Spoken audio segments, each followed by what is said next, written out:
नमस्ते. आजचं जे व्याख्यान आहे आपले पाठीमागे एक व्याख्यान झालं होतं पुढील शेती गोष्टी समाजातील आचार पद्धती या विषयावरती. त्यानंतर त्याच व्याख्यानामध्ये अजून एखादं व्याख्यान अशाच पद्धतीचं अरेंज करावं अशी एक रिक्वायरमेंट आली होती. तर आज आपण दुसरं व्याख्यान महादेव नावकर सरांचं आज या ठिकाणी घेतोय. तर आजच्या प्रस्तावनासाठी मी आमच्या शिवसेना प्रतिष्ठानचे पुणे विभागाचे संचालक चंद्रकांत कोष्टी यांना विनंती करतो की आजच्या या कार्यक्रमाची प्रस्तावना करावी.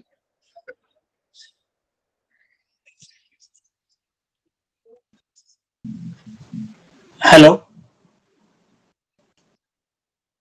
ऐकू येतं का? येतोय आवाज सर, बोला. सर्वप्रथम सगळ्या समाज बांधवांना माझा शिवशरणार्थ. मी चंद्रकांत कोष्टी, मागे 20 वर्षापासून एक आहे. मी पुण्यात आहे. मी सध्या कुरुंसाठी प्रतिष्ठानमध्ये पुणे संचालक म्हणून कार्यरत आहे. मला आपल्या समाजाचं हेल्प करण्यासाठी माझा जे उद्देश आहे, मी इथं ह्या करण्यासाठी मी संचालक म्हणून मी कार्य करतोय. कर्नाटक तून बिलॉंग करतोय. माझं मातृभाषा कन्नड असल्यामुळे मी मराठी बोलताना काही चूक होऊ शकतो. ते काही चूक झाल्या तर आपल्या समाज बांधवांना विनंती करतो की ते चुका माफ करावे. आपल्या शिवशरणार्थ प्रतिष्ठान मध्ये आपले बरेच 18 कलमी उपक्रम आम्ही लाभवतोय. त्या उपक्रम मध्ये पहिला उपक्रम म्हणजे कुरुंशेट्टी चेंबर ऑफ कॉमर्स. ते ह्याचे उद्देश आहे की आपले समाज बांधव जे कोणी व्यापार करतात, बिझनेस करतात, कुरुंशेट्टी म्हणजे बिझनेसमॅन, जे कोणी आपण आपल्या समाज बांधव बिझनेस करतात, ते बिझनेसचं माहिती एकमेका शेअर करून आपल्या समाजाचं आर्थिक कसं आम्ही वाढवू ह्यासाठी आम्ही ह्या कुरुंशेट्टी चेंबर ऑफ कॉमर्स केलेला आहे. आणि दुसरे उपक्रम आहे शिवशरणार्थ सिक्युरिटीज. शिवशरणार्थ सिक्युरिटीतून आपले आर्थिक मदत करण्यासाठी आपल्या जे कोणी आपले जे फायनान्शियल बॅकअप वाढवण्यासाठी जे कोणी इंटरेस्टेड आहे त्यांना मदत करण्यासाठी आम्ही हा शिवशरणार्थ सिक्युरिटीज फॉर्म केलेला आहे. ते सर्व समाज बांधवांना विनंती आहे की ह्याचा सहभाग घेऊन जेवढ्या म्हणजे आर्थिक मदत होऊ शकतो त्या आर्थिक मदत घ्यायचा प्रयत्न करा म्हणून मी विनंती करतोय. आणि तिसरं म्हणजे शिवशरणार्थ मादंबा महिला मंडळ. तर हा मादंबा महिला मंडळ मध्ये आपल्याला माहित आहे की आपला देश पुरुष प्रधान देश असल्यामुळे महिलांचा सहभाग खूप मागे आहे. ते हा ग्रुप फॉर्म करण्याचा उद्देश आहे की आपल्या समाजाच्या जे कोणी महिला आहे ते महिला मंडळाचं पुढे आणण्यासाठी, आपल्या समाजाचं म्हणजे समाजीकरण, आपले सबलीकरण करण्यासाठी हा महिला मंडळ आपण फॉर्म केलेला आहे. ते त्यामुळे सर्व महिलांना मी विनंती करतोय की ह्या ग्रुप मध्ये जॉईन होऊन आपल्या समाज आणि मागचे व्याख्यान होते वीरशैव कुरुंशेट्टी कोष्टी समाज आणि आपल्या आचार धर्म. तर ह्या विषयावरून श्री महादेव विठ्ठलराव नावकर सरांनी आपल्याला बऱ्याच गोष्टी डिस्कस करून आपल्याला बऱ्याच माहिती दिलेलं आहे. त्याच्याच पुढचे स्टेप आजचं व्याख्यान आहे श्री सिद्धांत शिखामणी वीरशैवांचं धर्मग्रंथ. ह्या धर्मग्रंथामध्ये आपले वीरशैव उगम कसं झालं आणि त्याचं आचार विचार काय आहे, तर ह्या विषयावरून आज बरंच आपल्याला माहिती देणार आहे. मी सर्वांना विनंती करतो की आजचं व्याख्यानचं जे व्याख्यानचं उपयोग आपण लाभ आपण करून घेऊ म्हणून सगळ्यांना मी विनंती करतो. ओके, आभार आहे चंद्रकांत. यानंतर आजचे जे व्याख्याते आहेत महादेव नावकर सर यांची ओळख पाठीमागच्या व्याख्यानाच्या वेळेला सुद्धा त्यांचे बंधुराज श्री रमेश नावकर सरांनी दिली होती, तरी सुद्धा आज आपल्याकडं सुभाष चावरे साहेब आहेत. महादेव नावकर सरांची ओळख चावरे साहेब करून दिली. चावरे साहेब. प्रथम सर्वांना माझा नमस्कार. ऐकायला सर्वांना येतं ना? हो, येते सर. प्रथम सर्वांना माझा नमस्कार. मी माझी ओळख थोडक्यात करून देतो. मी MSCB मध्ये रिटायर्ड एक्झिक्युटिव्ह इंजिनियर असून एक 25 वर्ष सर्व्हिस केली. आणि त्याच्या अगोदर मी वसईला एक 6 वर्षे लेक्चरर होतो पॉलिटेक्निकवर. असा माझा बॅकग्राऊंड आहे आणि सध्या मी रिटायर्ड आहे MSCB मधून. आता थोडक्यात म्हणजे आजचे आपले जे वक्ते आहेत त्यांचे पूर्वी सुद्धा आपल्याकडे लेक्चर झालं, एक म्हणजे त्यांचं हे लेक्चर झालं ते खास शैलीत मी सुद्धा निम्मार्ध ऐकलं, पण एकदम व्यवस्थित आणि सर्वांना कळेल असं होतं. आता श्रीयुत महादेव विठ्ठलराव नावकर त्यांची थोडक्यात मी ओळख करून देतो. त्यांचं शिक्षण BSc DBM BCA and ND Ricky master आहे. तसेच 40 वर्षाहून अधिक काळ व्यावसायिक अनुभव आहे त्यांना. व्यवस्थापन, उत्पादन व्यवस्थापन, quality insurance, HRD, training, recruitment, placement, ISO 9000 industrial. Maximum त्यांचा एक्सपिरियन्स हा इंडस्ट्रीमध्ये दिसतोय.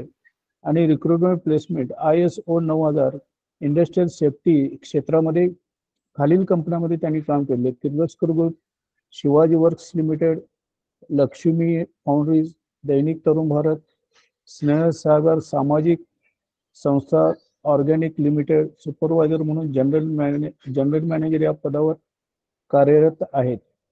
सध्या ते निवृत्त असून व्यवस्थापन सल्लागार व मास्टर ट्रेनर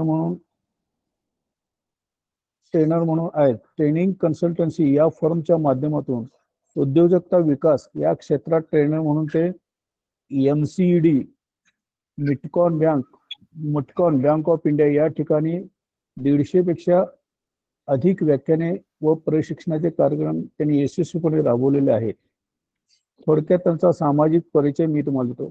सोलापुरात आपले कुरहीन शेट्टी गोष्टी समाज विकास मंडळाच्या स्थापनेत सहभाग, त्यावेळेस संचालक, राष्ट्रीय स्वयंसेवक, म्हणजे आज आपण जे RSS म्हणून जी नावाजलेली संस्था आहे, अखिल भारतीय विद्यार्थी परिषद पूर्ण कार्यकर्ते.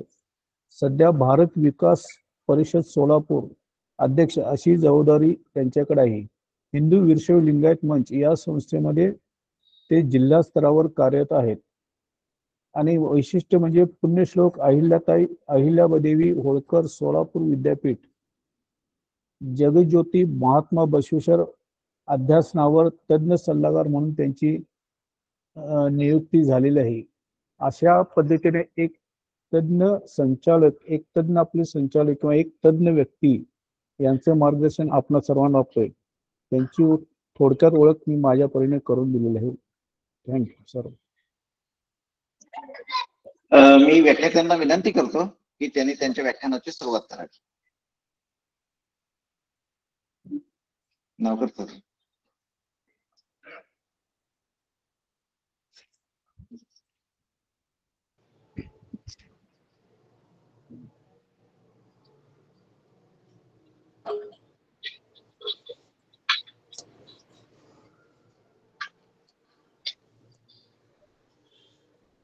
या ऑनलाईन व्याख्यानाला उपस्थित असणाऱ्या सर्व समाज बांधवांना सप्रेम शिवशरणार्थ आणि सर्व पदाधिकाऱ्यांना ज्यांनी हे सगळं उपक्रम चालवण्यासाठी जे प्रयत्न करतायत त्या सर्व पदाधिकाऱ्यांना मी सुरुवातीला धन्यवाद करून देणारे व प्रास्ताविक करणारे या दोन्ही समाज बांधवांना मी धन्यवाद देतो. आणि उशीर न करता लगेच विषयाला सुरुवात करतो. भारतीय दर्शनशास्त्र जे आहे जगामध्ये सगळ्यात प्राचीन दर्शनशास्त्र आहे आणि त्याच्यामध्ये सुद्धा प्राचीन दर्शनशास्त्र सिद्धांत जो आहे तो वीरशैवांचा सिद्धांत आहे. आता या सिद्धांताचे मूळ जे आहे ते शैवागम आहे आणि वेद आणि शिव उपनिषदांमध्ये जरी सुद्धा त्याचं विवेचन आढळलं तरी सुद्धा शिवपुराण, लिंगपुराण, स्कंद पुराण, मार्कंडेय पुराण, नीळकंठ पुराण आदी पुराणांमध्ये सुद्धा वीरशैवाच्या धर्मतत्वांचे प्रतिपादन आपल्याला बघायला मिळते. त्यापैकी वेदांच्या बरोबरीचे असलेले आगम व निगम हे प्राचीन आहेत आणि याचा उगम भगवान शिवापासून झालेला आहे. डायरेक्ट निगम हे शिवाच्या निश्वासापासून प्रकट झालेले आहेत आणि त्या निगमांनाच वेद आणि उपनिषदे असे म्हणतात. हे वेद आणि उपनिषदांची उत्पत्ती सुद्धा शिवापासून झालेली आहे आणि आगम हे मात्र शिवाच्या वाणीतून प्रकट झालेले आहे. शिवानी पार्वतीला, स्कंदाला म्हणजे षडाननाला आणि शिवगणांना जो उपदेश केला तो आगम या ग्रंथामध्ये आहे. आता आगम याची व्याख्या संपूर्ण तत्वांचा उपदेश करणारे शास्त्र अशी आहे. आगम हे जे आहे ते आगमांचा उद्देश काय आहे तर आगमांचा उद्देश हे ऐहिक अभ्युदय व पारलौकिक मुक्ती असा हे आहे. आणि आगमांचं जे ज्ञान आहे ते ज्ञान जर प्राप्त झालं तर आपल्याला व्यावहारिक ऐहिक संपत्तीचा लाभ, पुत्रांचा लाभ, आरोग्याचा लाभ, ऐश्वर्याचा लाभ हे सगळे लाभ तर मिळतातच. त्याच्याशिवाय पारलौकिक मुक्तीचा मार्ग सुद्धा आपल्याला मोकळा होऊ शकतो. तर शैवागमाचे जे 4 प्रकार आहेत ते थोडक्यात उल्लेख करतो. वाम, दक्षिण, मिश्र आणि सिद्धांत असे 4 प्रकार आहेत शैवागमाचे. तर वाम जे शैवागम आहे ते शक्ती तत्वाचं प्रतिपादन करतं. दक्षिण शैवागम जे आहे ते भैरव तत्वाचं प्रतिपादन करतं. मिश्र शैवागम आहे ते अनेक तत्वांचं प्रतिपादन करतं परंतु त्याच्यामध्ये सप्त मातृकांची उपासना म्हणजे ते नद्यांच्या शेजारी ज्या सप्त अप्सरांची उपासना आजही प्रत्येक खूप ठिकाणी प्रचलित आहे. आणि चौथी गोष्ट ती सगळ्यात महत्वाची आहे ती दर्शनाशी संबंधित आहे. त्यामुळे सिद्धांत याच्यामध्ये वेदसंमत तत्वांचा उपदेश सांगितलेला आहे आणि याच्यामध्ये सिद्धांताची व्याख्या अशी आहे की यथार्थ वक्ता असणाऱ्या आप्त पुरुषाकडून सांगितलेल्या वचनांना सिद्धांत असे म्हणतात आणि अंतिम निर्णयाला सुद्धा सिद्धांत असे म्हणतात. तर हे सिद्धांत हे दार्शनिक विषय आहेत आणि हे ज्ञान आहे आणि या ज्ञानामध्ये अष्टावरण, पंचाचार, षटस्थलाचे निरूपण आणि हेच वेदात सुद्धा आहे म्हणून ह्याला वेदसंमत असं म्हणतात. आता नीलकंठ शिवाचार्यांनी भारतीय दर्शनाचे विरोध भावनेने खंडन न करता समन्वय दृष्टीने पाहणे हाच वीरशैव धर्माचा उद्देश आहे असे प्रतिपादन केलेले आहे. म्हणजे आपला सिद्धांत शिखामणी हा जो ग्रंथ आहे हा वेदांना क्रॉस करणारा तर अजिबात नाही. त्याचं खंडन वगैरे कोणत्याही दर्शनशास्त्रातल्या मताचं खंडन तर करतच नाही पण त्याच्याकडे समन्वयाच्या दृष्टीने पाहत त्याच्या बरोबरीनं तो उभा राहतो असं ते साधारण आहे स्वरूप. त्याच्यानंतर आपल्याकडे शैव आणि वीरशैव याच्यातला फरक काय तर शैवामध्ये द्वैती, सिद्धांत शैव, काश्मीर शैव असे 3 सिद्धांत आहेत परंतु वीरशैवामध्ये द्वैताद्वैत किंवा विशिष्ट द्वैताद्वैत असे सिद्धांत फक्त आहेत. तर जास्त वेळ न घालवता मी पुढे सिद्धांत शिखामणीची डायरेक्ट ओळख करून देणे किंवा त्याचा जन्म कसा झाला हे पाहू. वीरशैव धर्माची स्थापना कोणी केली तर भगवान शिवाने केली का पण शिवाने डायरेक्टली नाही केली पण शिवाने कोल्हानुपाक नगरामध्ये श्री सोमेश्वर लिंगापासून प्रकट होऊन रेणुकाचार्यांना वीरशैव धर्माची स्थापना करण्याचा आदेश दिला. त्याप्रमाणे रेणुकाचार्यांनी पृथ्वी तलावर प्रकट होऊन वीरशैव धर्माची तत्वे अगस्ती मुनींना उपदेश रूपाने सांगितली आणि हे उपदेश रूपाने सांगितलेले हे जे तत्वज्ञान आहे हे सिद्धांती मणी शिखामणी म्हणून पुढे उदयाला आलेलं आहे. आणि त्याच्यामुळे काय आहे की वीरशैव दर्शनशास्त्र हे जे आहे बसवेश्वरापूर्वी कित्येक शतके अस्तित्वात होते त्यामुळे बसवेश्वरांनी वीरशैव धर्म स्थापन केला हे काही तसं बरोबर नाही परंतु वीरशैव धर्मांचा पुनरुत्थान बसवेश्वरांनी जरूर केलं आणि बसवेश्वरांची योग्यता जी आहे ती आपल्या पंचाचार्यांच्या पेक्षा कमी नव्हती. त्यांच्या बरोबरीची किंवा त्यांच्याबरोबर काकणभर सरसच बसवेश्वर होते एवढं मात्र म्हणता येईल. दुसरी गोष्ट भगवद्गीतेमध्ये जसे उपनिषदांचे सार आहे तसेच सिद्धांत शिखामणी ग्रंथामध्ये 28 शैवागमाचे, वेदांचे, आपली उपनिषदांचे सुद्धा सार आहे. तर आगमाच्या उत्तर भागामध्ये सिद्धांत सांगितल्यामुळे याला सिद्धांत शिखामणी हे नाव पडलेले आहे. तर या सिद्धांत शिखामणीमध्ये 1402 श्लोक आहेत. आता माझ्याकडे जे पुस्तक आहे ते दाखवेन आपल्याला. तर त्याच्यामध्ये तरी सुद्धा आकड्यामध्ये भेद आहे. 1402 आकडा कमी, काही ठिकाणी जास्त वगैरे असं आहे. तर असे किती सिद्धांत शिखामणी आहेत? तर 23 प्रकारचे सिद्धांत शिखामणी उपलब्ध आहेत आणि त्याच्यापेक्षा जास्त प्रकार सुद्धा आहेत कमी जास्त प्रमाणात. मी डायरेक्ट सिद्धांत शिखामणीची ओळख करून देण्यासाठी आपल्याला ग्रंथ दाखवतो या ठिकाणी. हा जो सिद्धांत शिखामणी ग्रंथ आहे आपल्या समोर मी आणलेला आहे. तर हा ग्रंथ सिद्धांत शिखामणी या नावाने मराठी अन्वयार्थ आहे, संस्कृत सिद्धांत शिखामणीचा, आणि भावानुवादासह आहे. त्याचा भावानुवाद केलेला आहे. हे शैव भारती भवन, जंगमवाडी मठ, वाराणसी या ठिकाणाहून प्रसिद्ध झालेला आहे. आणि नंतर मी गेल्या माझ्या लेक्चरच्या नंतर ताबडतोब आणखी एक ग्रंथ, सिद्धांत शिखामणीचाच ग्रंथ, परंतु मराठी भाषेतलं भाषांतर असणारा आणि ओवीबद्ध असणारा ग्रंथ, त्याचं हे आपल्या समोर सगळ्यांना दिलेला होता. काही जणांनी डाउनलोड केला असेल, काही जणांनी वाचला असावा अशी अपेक्षा व्यक्त करतो. त्याची एक ओळख करून देतो. तर तो ग्रंथ सिद्धांत शिखामणी तत्वामृत या नावाने ओळखला जातो. डॉक्टर शे. प्रसारकर हे शिवभक्त आणि वाराणसी पीठाचे खरं म्हटलं तर तत्ववेत्ते असं म्हणता येईल त्यांना. तर त्यांनी ओवीबद्ध करून मराठीमध्ये त्याची रचना केलेली आहे आणि अतिशय म्हणजे सोप्या भाषेत आहे तो. आपण ज्ञानेश्वरी वाचताना वगैरे आपल्याला थोडीशी भाषा प्राकृत असल्यामुळे आणि जुनी भाषा असल्यामुळं बऱ्याच वेळेला अर्थ लागत नाही, किंवा तुकारामाची गाथा वाचताना सुद्धा आपल्याला जुन्या शब्दांमुळे बऱ्याच शब्दांचे अर्थ कळत नाही. तसं या बाबतीत या ग्रंथाच्या बाबतीत घडत नाही. अतिशय सोपा हा ग्रंथ आहे.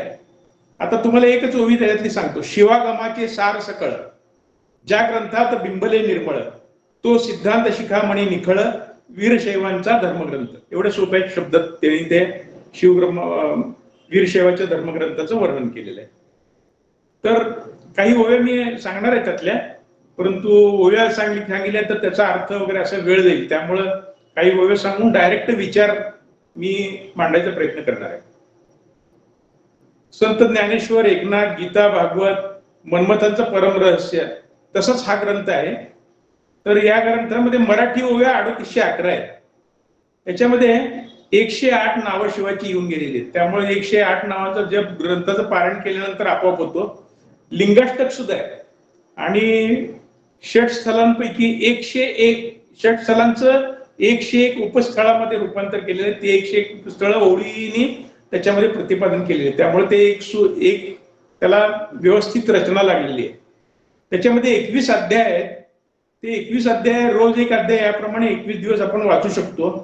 किंवा आपल्याला जर वेळ कमी असेल तर एक 10-15 मिनिटं रोज 5-10 मिनिटं वाचून समजून घ्यायचं असं जर समजा वाटलं तर 101 उपस्थळे जे, तर एक उपस्थळ रोज वाचायचं.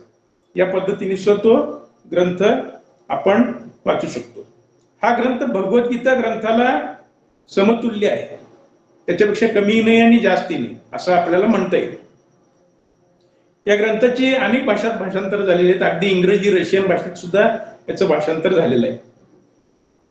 त्याच्यानंतर या ग्रंथामधली मुख्य जी आपल्याला लगेच लक्षात येण्यासारखी ठळक गोष्ट जी आहे ती पंचशिवाचार्यांची जी पीठं आहेत त्याची उत्पत्ती, भगवान शिवाच्या पंचमुखापासून 5 शिवगणांची उत्पत्ती आणि त्याला संबंधित पीठ आणि शिवाचार्य असं त्याचं वर्णन जे आहे ते महत्वाचं आहे. तर शिवाच्या पंचमुखापासून 5 शिवगणांची उत्पत्ती झालेली आहे. त्यातले पहिले रेणू, दुसरे दारुक, तिसरे घंटाकर्ण, चौथे धेनुकर्ण आणि 5वे विश्वकर्ण.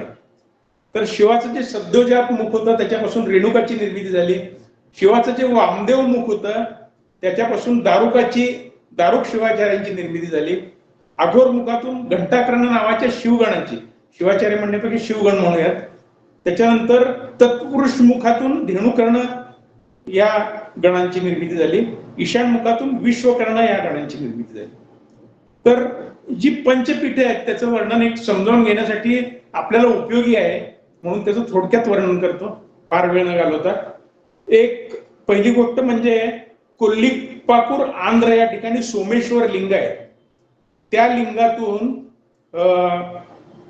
कलियुगामध्ये रेवणाराध्य शिवाचार्य, द्वापार युगात रेणुक शिवाचार्य, त्रेतायुगात एकवक्र शिवाचार्य, कृतयुगात एकाक्षर शिवाचार्यांची त्यातून उद्भव झालेला आहे. आता ते जे पीठ आहे त्याला वीर सिंहासन म्हणतात. त्याचं गोत्र वीर गोत्र आहे आणि ब्रह्मादी देवतांना लिंगमणी धारण केल्याचा उल्लेख या ठिकाणी आहे. हिरवी कंथा आहे, अश्वत्थ दंड आहे, रंभापुरी हे त्याचं पीठ आहे. तर असंच अशीच वर्णन आणखी इतर पीठांची आहेत, पंचपीठांची आहेत. तर क्षिप्रातिरी वटक्षेत्र श्री सिद्धेश्वर आहे. त्या लिंगातून दारुक हे शिवाचार्य युगानुयुगी अवतार घेत आहेत. त्यांची नावे कृतयुगात द्वराक्षर, त्रेतायुगात द्विवक्र, द्वापारयुगी दारुक आणि कलियुगात मरुळाराध्य शिवाचार्य. आता मरुळाराध्य शिवाचार्य हे नाव आजच्याही शिवाचार्यांना थोडंफार लावलं जातं, नंतर त्यांचं नाव लावलं जातं.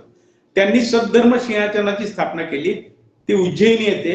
नंदी गोत्र आहे, पलाशदंड आहे, कंथा रक्तवर्ण आहे. ब्रह्मादी देवांना कृतयुगांतरी लिंगधारणा करविली. पंचाक्षरी मंत्राचा उपदेश केला. तो उपदेश कश्यपादी ऋषी समूहाला गंधर्वादींना केला. द्वापार युगात दधीची ऋषींना वृष्टीसूत्रांचा उपदेश केला. असा उल्लेख ग्रंथाच्या सुरुवातीलाच आहे. तिसरे शिवाचार्य पवित्र द्राक्षाराम क्षेत्री रामनाथ लिंगातून घंटाकर्ण योग बळाने नेहमी अवतार घेतात. कृतयुगात त्रक्षर नावाने, त्रेतायुगात त्रिवक्र नावाने, द्वापार युगात घंटाकर्ण नावाने, कलियुगात एकोराम नावाने अवतार घेतला. हिमालयात केदार क्षेत्रात वैराग्य पीठाची स्थापना केली. हे वैराग्य सिंहासन उखी मठात आहे. वैराग्य सिंहासन म्हणून ओळखले जाते. कृतयुगात ब्रह्मादींना, त्रेतायुगात वसिष्ठादी ऋषींना लिंगधारणा केली. यक्षगंधर्व किन्नरांना महारथ मंत्राचा उपदेश केला. द्वापार युगात महर्षी व्यासांना लंबन सूत्रोपदेश केला.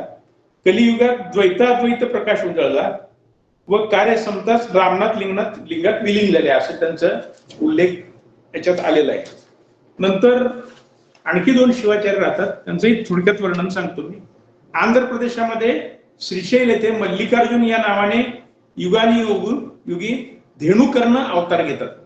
कृतयुगात चतुराक्षर या नावाने, द्वापारात धेनुकर्ण या नावाने, कलियुगात पंडिताराध्य या नावाने सूर्याप्रमाणे शिवभक्ती जागविली. या पीठाला सूर्य सिंहासन असे नाव आहे. निगृतदंड आहे, वृषभ गोत्र आहे, धवलवर्ण कंथा आहे. कृतयुगात ब्रह्मदेवाला पंचाक्षरी मंत्राचा उपदेश केला. त्रेतायुगात ऋषी गंधर्व यांना लिंगधारी केले. सानंद मुनींना द्वापार युगात मुक्तागुच्छ सूत्र सांगितले. तर हे आंध्र प्रदेशातलं जे हे आहे पीठ, ते आपल्या समाजाचं पीठ आहे असा उल्लेख करून पुढे जातो. परम पवित्र काशी क्षेत्रातलं जे पीठ आहे ते खूप महत्वाचं पीठ आहे आणि ते जागरूक आहे. म्हणजे त्या ठिकाणी सध्या जे वीरशैव धर्माचा प्रचार प्रसार, प्रबोधन, ग्रंथलेखन, नंतर पदवी वगैरे अशा सगळ्या प्रकारच्या गोष्टी त्या ठिकाणी नित्यनेमाने घडत असतात. ते परमपावन काशी क्षेत्रात विश्वेश्वर लिंग रूपाने शंकर नांदतो. त्यातून युगे विश्वकर्ण अवतरले. कृतयुगात पंचाक्षर या नावाने, त्रेतायुगात पंचवक्र, द्वापारात विश्वकर्ण या नावाने, कलियुगामध्ये विश्वाराध्य या नावाने शिवप्रकट झाले. काशी क्षेत्रात जंगमवाडी मठ या ठिकाणी, ते मी आता पुस्तकाचा उल्लेख केला त्याच ठिकाणचं प्रकाशन आहे ते. आणि ज्ञान सिंहासन हे नामाधीन नाही. त्या ज्ञान सिंहासनावर सध्या चंद्रशेखर शिवाचार्य महास्वामीजी हे जगद्गुरू आहेत. त्यांनी निवृत्ती घेतलेली आहे आणि आपले उत्तराधिकारी म्हणून सोलापुरातील होडगी मठाचे महास्वामीजी शिवाचार्य श्री मल्लिकार्जुन शिवाचार्य त्यांची उत्तराधिकारी म्हणून नियुक्ती केलेली आहे. तर स्कंद गोत्र आहे त्यांचं. हातात बिल्वदंड आहे, पीतवर्ण कंथ आहे.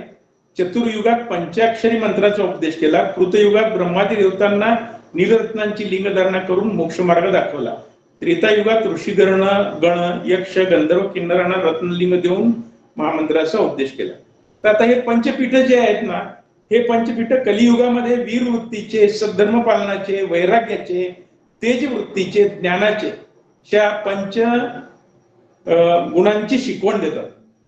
ज्या लिंगातून उद्भवतात त्याच लिंगात आपले कार्य पूर्ण करून जगद्गुरु विलीन होतात, अशी ही परंपरा आहे. आता डायरेक्ट आपल्या सिद्धांत शिखामणी या ग्रंथाची ओळख करून घेण्याच्या मार्गाला आपण लागूयात. तर हे जे ज्ञान आहे ते ज्ञान बऱ्याच जणांनी दिलेलं आहे, अनेक शिवशरणांनी. तर ती परंपरा सुरू आहे. तर अनेक शैव संतांनी, नंतर अनेक शरण महर्षींनी, बसवेश्वरांनी, मन्मथ स्वामींनी, अक्क महादेवी या शिवशरणींनी, सिद्धेश्वर महास्वामींनी, अल्लम प्रभूंनी, अशी खूप नाव आहेत. तर यांनी हेच ज्ञान प्रकट केलेलं आहे. खरं म्हटलं तर त्यांची जी वचनं आहेत त्याचं वर्गीकरण करताना षटस्थळामध्ये त्याचं वर्गीकरण केलं जातं. तर शिवागमाच्या उत्तर भागामध्ये षटस्थल सिद्धांत प्रतिपादन केलेला आहे आणि रेणुक आणि अगस्त्य मुनी यांच्या संवादातून सिद्धांत शिखामणीचा जन्म झाला. त्याला रेणुक गीता असं सुद्धा म्हणतात. तर ही जी रेणुक गीता आहे याच्यामध्ये खरं म्हटलं तर सुरुवातीला बरंच तात्विक चर्चा आहे. त्या तात्विक चर्चा थोडीशी मी बोलत असताना जड वाटण्याची शक्यता आहे. त्यामुळं त्याच्यामध्ये न जाता जर हे सृष्टीमध्ये जे वेगवेगळ्या प्रकारचे भेद आहेत त्याचं वर्णन आहे. सजाती, विजाती आणि स्वगत नावाचे त्रिविध भेद असतात. मनुष्य जाती एक आहे परंतु माणसांमध्ये भेद आहेत. परंतु हे जे भेद असतात, जाती एक असली तरी शिवब्रह्म मात्र निर्विवादपणे या भेदापासून मुक्त आहे. जे माणसांमधले भेद आहेत ते हे एकच असल्यामुळं, शिवब्रह्म एकच असल्यामुळं त्याला दुसरा व्यक्ती नाही, त्यामुळं भेद संभवच नाही. सजातीय भेद करायचा असला तर दुसरा शिवब्रह्म शोधावा लागेल, परंतु दुसरा शिवब्रह्म संभवतच नाही. या सगळ्या जगाच्या निर्मितीपूर्वीसुद्धा ते शिवब्रह्म होते, निर्मितीनंतर सुद्धा असणार आहे. ते जग विलय पाळल्यानंतर सुद्धा ते शिवब्रह्म असणार आहे. त्यामुळं नंतर सजातीय, विजातीय, स्वगत या त्रिभेदापासून शिवब्रह्म मुक्त आहे अशा प्रकारचा उल्लेख आहे. सृष्टी निर्मिती अगोदर हे विश्व शिवब्रह्मातच लीन होऊन स्थिर होते. आता हे जे परशिव होतं, या परशिवाला अद्भुत जगाची निर्मिती करावी, जीवमात्राचा क्रम विकास करावा अशी इच्छा झाली आणि ती इच्छा विश्वनिर्मितीस कारण झाली. आता या सर्व शक्तिमान शिवाने काय केलं की 14 भुवने, त्यात प्राणी जीवने निर्माण करण्यासाठी समर्थ अशा ब्रह्मदेवाची निर्मिती त्यांनी केली. ब्रह्मदेवाला अनुग्रहित करून त्याला विद्यांचा उपदेश केला आणि ब्रह्मदेव निर्मितीसाठी सिद्ध झाला. आता ही कथा आहे, त्याच्याकडून ब्रह्मदेवाकडून काही विश्वनिर्मिती काही होईना आणि खूप प्रयत्न करून सुद्धा त्यांना कळेना की कसं जगाचा विकास करायचा किंवा निर्मिती कसं करायची. त्यामुळे निराश झाले ब्रह्मदेव आणि ते परमपिता शिवाला शरण गेले आणि त्यांनी शक्ती एकवटून त्रिलोचनाची म्हणजे परमशिवाची प्रार्थना केली. देवादिदेवा महादेवा, तू सकल भक्तांचा विसावा आहेस, अफाट विश्व संसार निर्माण व्हावा अशी तू मला आज्ञा केली, परंतु तूच पूर्ण व समर्थ आहेस, म्हणून हे दयाने दे, तुला मी वारंवार वंदन करतो, सर्वज्ञ आहेस, सर्व करता आहेस, जगतपती आहेस असं त्याचं वर्णन केलेलं आहे. तर जगनिर्मिती कशी करावी हे मला सांगावे. तर मी असं सांगतो की विद्याधराची प्रार्थना ऐकून विश्वनायक प्रसन्न झाला व त्यांनी उपाय सांगितला आणि उमापती शिवशंकरा, तुम्ही सृष्टी निर्माण करा, मी ती पाहून जगाची निर्मिती करेन. जशी जशी तुम्ही निर्माण कराल तशी तशी मला कळेल आणि मग हे विशाल कार्य माझ्या हातून घडेल असे ब्रह्मदेवाने सांगितले. आणि नंतर हे ऐकून शिव द्रवित झाले आणि त्यांनी स्वत सामर्थ्याने असंख्य गण निर्माण केले. आता हे गणांची नावं जी मगाशी सांगितल्याप्रमाणे रेणुक, दारुक, घंटाकर्ण, धेनुकर्ण, शिवकर्ण ही अशी नावं. नंतर वीर, नंदी, भृंगी, वृषभ, स्कंद हे शिवगण आणि अनेक शिवकुळे त्यांनी निर्माण केले. तर आता त्याच्यामध्ये कथेचा प्रारंभ होताना या याच्यामध्ये रेणुक आणि दारुक या दोघांचा उल्लेख आहे आणि हे दोघे शिवगण अतिशय प्रिय होते शिवाला आणि ते उत्कृष्ट गुणांमुळे ते ही होते. ते त्रिमळापासून म्हणजे आणव, माईक आणि कार्मिक नावाचे जे दोष आहेत, मळ आहेत, त्या 3 मलांपासून ते मुक्त होते, तेजपुंज होते. यथार्थ ज्ञान असलेले, संसार रोगापासून पूर्ण मुक्त, जन्म मरणाचं भय नसलेले, शिवाद्वैत सिद्धांत प्रतिष्ठित करण्यास तत्पर असणारे असे रेणुक दारुक होते. आणि शिवगणात अग्रगण्य असल्यामुळे, नित्यसिद्ध असल्यामुळे, निर्भय असल्यामुळे, महापराक्रमी असल्यामुळे, सर्व कार्य कुशल शुद्धात्मे असल्याने शिवानी त्यांना अंतःकरणामध्ये द्वारपाल नियुक्त केले. आणि हे केल्यानंतरची पुढची एक कथा आहे ती थोडक्यात सांगतो की त्या ठिकाणी आपलं कैलासाचं वर्णन आहे. ते वर्णन थोडंसं ऐकण्यासारखं आहे. माझं जे बोलणं फक्त तत्वज्ञान सांगताना जरा वृक्ष वाटत होतं, तर ते ओवीबद्ध जे आहे ते थोडक्यात सांगतो, म्हणजे मग लगेच पटपट कळेल. सोपी भाषा आहे ओव्यांची. आता कैलासाचे वर्णन ऐकू. रौप्य शिलानी सजलेला एकदा कैलास पर्वत शोभला, जणू मोतियांचा दर्पण केला. गंधर्व स्त्रियांच्या क्रीडेस्तव तेथे फुलले बकुळ मंदार, अशोक अम्रादी तरुवर, पुष्ट बहरती भ्रमर, पुष्प मकरंद सेवनी. शिवपार्वतीचं वर्णन आहे का. एक पाय चौरंगावर, दुसरा दुमडुनीवर, ऐसे आसन साधुनी शंकर ताट होते बैसले. विश्व निर्मितीचे उपादान कारण, जी सौंदर्याची अद्भुत खाण, ती पार्वती मंगलवेश लेऊन विराजे शिवाच्या वामभागी. आता गणांचे वर्णन आहे का. रेणुक दारुक घंटाकर्ण, धेनुकर्ण विश्वकर्ण, वीरनंदी भृंगी जाण, वृषभ आणि स्कंदते, महाकाल पुष्पदंत, चंड भृंगी रिटी समर्थ, कपाली आदी असंख्यात अस्थिगण शिवाचे. आता शिवाची सेवा करणारे देवाचं वर्णन आहे का. ब्रह्मा विष्णू इंद्रदेव आणिक 33 कोटी देव, शस्त्रे अलंकृत होऊनी सर्व, त्रिलोकाधिपती सेविती. आता हे वर्णन ऐकताना श्रावण महिना चालू आहे, खूप बरं वाटतं, आनंद वाटतो. ऋषीगणांचं वर्णन आहे काय. शिवसभा भरली दाट, तिचा काय वर्णावा थाट, गंधव किन्नरादी फाट, गोड गाती शिवगीते. मार्गात बसले दारुक गण, त्याशी गेले ओलांडून, हर्षभरात नाही भान रेणुकाशी राहिले. त्याच्या अगोदर थोडासा कथाभाग आहे. त्याच्या कथाभागामध्ये काय असतं की भगवान शिव रेणुकांना बोलवतात हाताने निर्देश करून, आणि बोलवत असताना ते दारुकांना ओलांडून पलीकडे जातात आणि दारुकगण तिथे उभे आहेत वगैरे याचं भान सुद्धा नाही त्यांना, आणि त्याच्या अस्तित्वाची सुद्धा जाणीव करून त्यांना ओलांडतात. आणि शिवांना राग येतो. शिवांना राग आल्यानंतर तर भक्तांचे उल्लंघन करण्याचे काय होते याचं वर्णन आहे. म्हणून शिवभक्तीचं महात्म्य काय आहे थोडक्यात आपल्याला थोडं कळू शकेल त्यातून.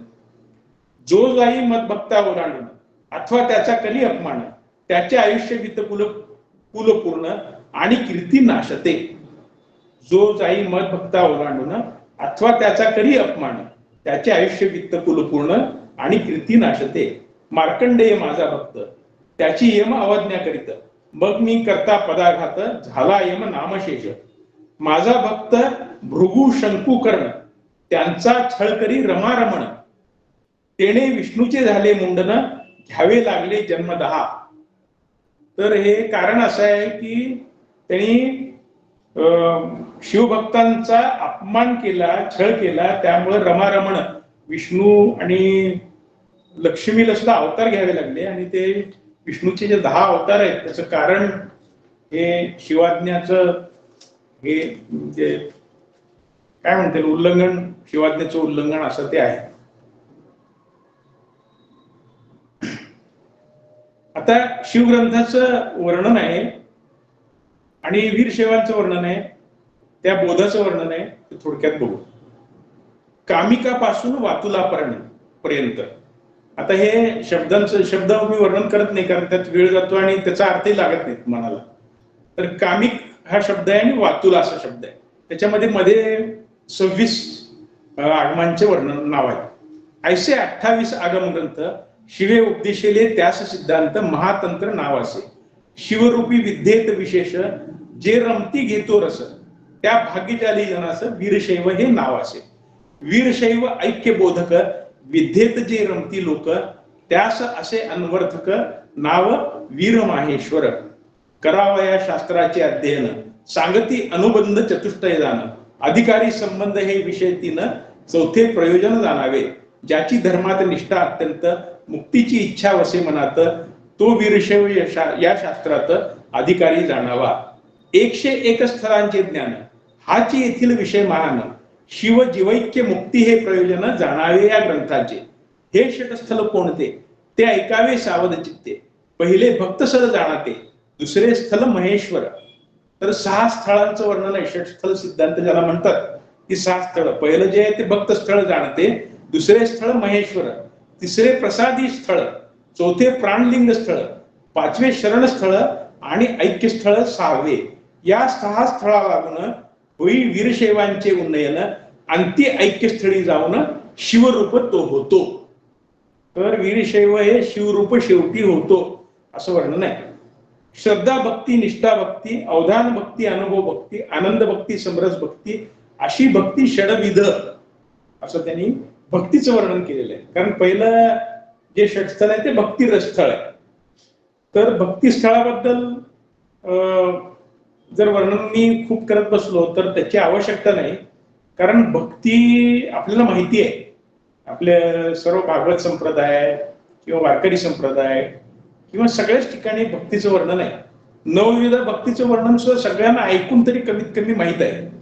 तर त्यामुळं भक्तिस्थळाचं जास्त हे न करता, परंतु त्याच्यामध्ये 15 स्थळं जे आहेत ते मात्र पायऱ्या आहेत, त्या 15 भक्ती मार्गाच्या पायऱ्या आहेत. तर त्या पायऱ्यांची नावं मात्र मी घेतो इथं, पण नावं सुद्धा जरा कंटाळी. पिंडस्थळ, पिंड ज्ञान स्थळ, संसार हे स्थळ, गुरु कारुण्य स्थळ, लिंगधारण स्थळ, विभूती धारण स्थळ, रुद्राक्ष धारण स्थळ, पंचाक्षरी जपस्थळ, भक्त मार्ग क्रियास्थळ, उभय स्थळ, त्रिविध संपत्ती स्थळ, चतुर्विध साराय स्थळ, सोपाधिदान स्थळ, निरुपाधिदान स्थळ. दानाचं जे महत्व आहे ते यात वर्णन केलेलं आहे. आणि सहज दान स्थळ हे शेवटचं स्थळ आहे. तर अशी 15 स्थळांचं वर्णन भक्त स्थळामध्ये आहे, जी उपस्थळ आहे ती 15 स्थळ. तर थोडक्यात त्याचंही वर्णन करतो. पिंडस्थळ जे आहे ते सर्व योनी जे आहेत त्यामध्ये मनुष्य जन्म हा सर्वश्रेष्ठ आहे. म्हणजे देव योनीपेक्षा सुद्धा मनुष्य जन्म सर्वश्रेष्ठ आहे. सर्व प्राण्यांच्या वनस्पतीच्या योनीमध्ये सुद्धा मनुष्य जन्म श्रेष्ठ आहे. कारण याच जन्मामध्ये फक्त मुक्ती संभव आहे असे म्हणतात. त्याला मुक्तीचे महाद्वार असं म्हणतात. आणि पुण्य संचयामुळे मनुष्य जन्म मिळालेला आहे. परी त्याच्या हृदय स्थिर, मायाशक्तीयुक्त महेश्वर, जीवाचे सर्व व्यवहार प्रेरी आत राहुणी. तर हा शिवच प्रेरणा देतो मनुष्य जन्मामध्ये असं त्याचं वर्णन आहे. दुसरं पिंडाचं ज्ञान होणं हे दुसरं स्थळ आहे. मी हे थोडक्यात सांगायला लागलोय कारण त्यात ग्रंथामध्ये वर्णन मोठं आहे. आता आपल्याला माहिती आहे की शरीर आणि आत्माचा दर्शनशास्त्रामध्ये सरळ सरळ उल्लेख येतो की आपण स्वतःला शरीर समजतो आणि आत्मा समजत नाही. आणि तिथं सगळा भेद होऊन ते सगळ्याची दर्शनशास्त्राची सुरुवातच अशी होते. शरीर आणि आत्मा हे भिन्न आहेत हे ज्ञान आणि विवेक जागृत होतो. त्याला पिंड ज्ञान स्थळ असं म्हणतात. आत्मा एक नाही, शरीर व आत्मा एक नाही, तर ते भिन्न आहे हे ज्ञान होणे आणि त्याचा विवेक होणे, म्हणजे आत्मा आणि शरीर याचा विवेक होणे, त्याला पिंड ज्ञान स्थळ म्हणतात. शरीर, इंद्रिय आणि बुद्धीपासून आत्मा वेगळा आहे हे ज्ञान त्याला पिंड ज्ञानी म्हणतात. ते थोडक्यात वर्णन आहे. पुढे संसार हे स्थळ. तर संसार ज्याला प्राप्त होतो ना तर त्याला लक्षात येतं की संसारातलं सुख एक क्षणभंगूर आहे आणि शाश्वत सुखाची प्राप्ती करायची असली तर आपल्याला शिवाची आराधना केली पाहिजे. तर आत्मा हा नित्य आहे आणि शरीर अनित्य आहे असा विचार करणारा दुःखी व तळमळणारा जीव संसार दुःखाचा नाश व्हावा अशी बुद्धी त्याला निर्माण होते व संसार दुःखाचा नाश करणाऱ्या शिवाविषयी त्याच्या मनात भक्ती निर्माण होते. आता हे संसार हे स्थळाचं वर्णन आहे. नंतर शेवटी त्याच्या पुढची पायरी जी ती गुरु भेटल्याशिवाय कसं काय पुढची प्रगती होणार, म्हणून गुरु कारुण्य स्थळ अशी आहे. परशिवरूप महालिंगाला जाणून घेण्याची जिज्ञासा उत्पन्न होऊन, ज्याला उत्पन्न झाली जिज्ञासा त्याला उपदेश करणाऱ्या सद्गुरूला तो व्यक्ती शरण जातो आणि परंपरागत आचाराचे पालन करणारा सद्मार्गी शिवाचा चिंतक, भस्म स्वरूपाचा विवेक करणारा, त्रिपुंडधाराची उत्कंठा असणारा शरण जातो, सेवा करतो. आता असं वर्णन आहे पुढं.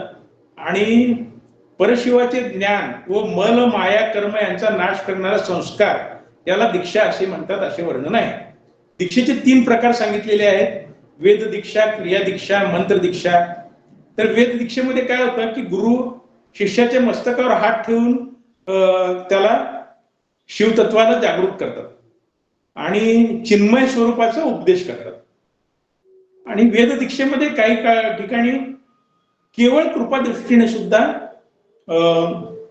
दीक्षा होते. मंत्र दीक्षा म्हणजे पंचाक्षरी महामंत्राचा उपदेश. तर त्याच्यामध्ये पंचाक्षरी बद्दल आपण नंतर डिटेलमध्ये बघणार आहोत. तर तो मंत्राचा उपदेश उजव्या कानामध्ये गुरु करतात, इतरांना ऐकू जाणार नाही अशा स्वरूपात, आणि तो उपदेश जागृती करतो. नंतर क्रिया दीक्षेमध्ये मात्र लिंगधारण विधीचं वर्णन आहे. त्याच्यामध्ये पंचकलशाची स्थापना, स्वस्ती वाचन, लिंगधारणा, लिंगाची निवड, कीर्तन, पाण्याचे सिंचन, मंत्राचा उपदेश, मंत्राचे छंद आणि देवता, आपल्या लिंगाची पंचगव्याने शुद्धता, पंचामृताने शुद्धता, अभिषेक मंत्राने शिवकलेचे आवाहन आणि ते शिवकलेला लिंगामध्ये प्रतिष्ठित करणे आणि प्राण रूपाने लिंग धारण करणे, अशा सगळ्या विधींचं वर्णन आहे. ते डिटेलमध्ये मी करत नाही, कारण ते कंटाळवाणं होतं, म्हणून मी थोडक्यात भर पायऱ्या सांगितले. लिंगविधी ज्यांचे झालेले आहेत त्यांना हे लक्षात आलं असेल की त्यावेळेला ते विधी झालेले होते, किंवा आता कुठलाही लिंगविधी बघितला तर तुम्हाला ते लक्षात येईल की क्रिया दीक्षा कशी असते. तर 2 प्रकारचे लिंग असतात, एक आभ्यंतर लिंग आणि बाह्यलिंग. बाह्यलिंग हे आपण धारण करतो किंवा त्याच्याही बाह्य स्थावर लिंग असतं मंदिरामध्ये, आणि आभ्यंतर लिंग म्हणजे हृदयामध्ये ध्यान रूपाने आपण जे धारण करतो त्याला आभ्यंतर लिंग असं म्हणतात. तर लिंग म्हणजे काय त्याचं थोडंसं वर्णन आहे, ते वर्णन आपण ऐकू आणि आपण पुढे जाऊ. तर ज्याच्यात चराचर विश्व जे आहे ते लय पावते, जी विश्वाची निर्मिती सुद्धा लिंगातूनच होते आणि त्याच्यामध्ये ते लय पावते. ज्याच्यापासून विश्वाची उत्पत्ती पुन्हा पुन्हा होते त्याला लिंग म्हणतात. परब्रह्म असेही म्हणतात. अंतर्लिंगाचे अनुदान श्रेष्ठ असे सांगितलेले आहे. म्हणजे आपल्या हृदयस्थ लिंगाचं अनुसंधान हे सगळ्यात श्रेष्ठ असं सांगितलेलं आहे. लिंग धारण करणारा शिवभक्त सदा परिशुद्ध असतो, सदा पवित्र असतो. इष्टलिंग म्हणून धारण करावं. तर ब्रह्मा, विष्णू, देवगण, गौतमादी मुनिगण मस्तकावर धारण करतात.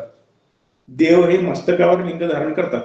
आपल्या पंढरपूरमध्ये विठोबाने ते मस्तकावर धारण केलेलं आहे. आपल्या तुळजापूरमध्ये आपल्या मातेने ते लिंग गळ्यामध्ये धारण केलेलं आहे. ते शिल्पामध्ये आहे, ते पाहायला मिळू शकतं. तर लिंग धारणाच्या संपर्काने शरीर शुद्ध होते, म्हणून ते सदैव धारण करावे असं ते आहे. नंतर पुढे भस्मधारणाचं वर्णन आहे. आता भस्मधारणाचं महत्व खूप आहे. तर भस्मधारण करणारे लिंगधारी जे असतात ते भक्त पवित्र व निर्मळ चित्ताचे होतात. जे भस्म पंचब्रह्म, मंत्र, न्यास यांच्या योगामुळे शिवमंत्राने सुसंस्कृत होते व अग्नीपासून निर्माण होते त्याला सोपाधिक भस्म असे म्हणतात.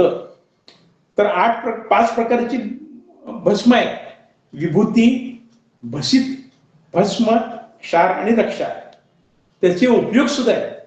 विभूतीचा उपयोग असा आहे की 8 ऐश्वर्याची प्राप्ती होते धारण केलेली. आता हा उपयोग बघितल्यानंतर आपल्याला भस्म धारण करण्याची प्रेरणा नक्की होईल. भसित भस्माने शिवतत्वाचे प्रकाशन होते. नंतर भस्म धारण केल्याने सर्व पापांचा नाश होतो. क्षार भस्माने तापत्रयाचा नाश होतो. त्रिविध ताप जे आहेत, दैविक, अधिदैविक, अधिभौतिक, या त्रिविध तापांचा नाश होतो. ते त्रास जे माणसाला थळतात त्याचा त्रास होतो, त्याचा क्षय होतो. रक्षा जी असते त्याच्याने भूतप्रेत अनिष्ट ग्रहांपासून रक्षण होतं. तर भस्म हे जरी प्रकार वेगवेगळे असले तरी आपल्याला जे उपलब्ध आहे ते भस्म आपण जरूर वापरावं, मिळेल ते भस्म वापरावं असं मी या ठिकाणी सूचित करेन.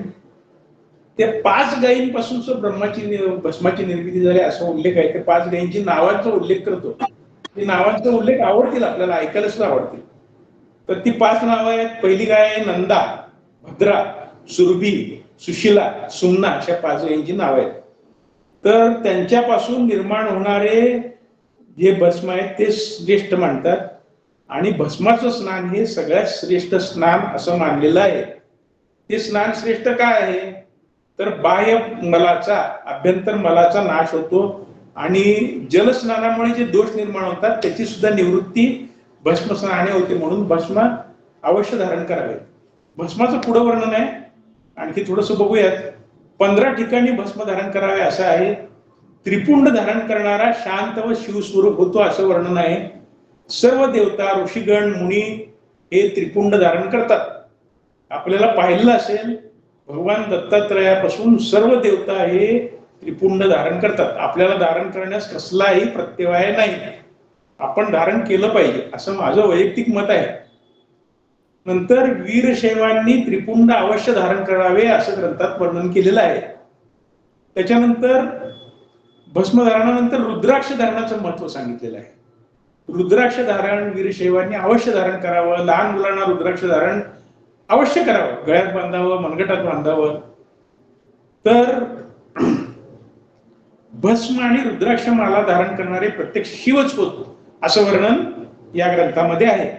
रुद्राक्ष धारण केल्याने सर्व पापे नाहीशी होतात असं वर्णन आहे.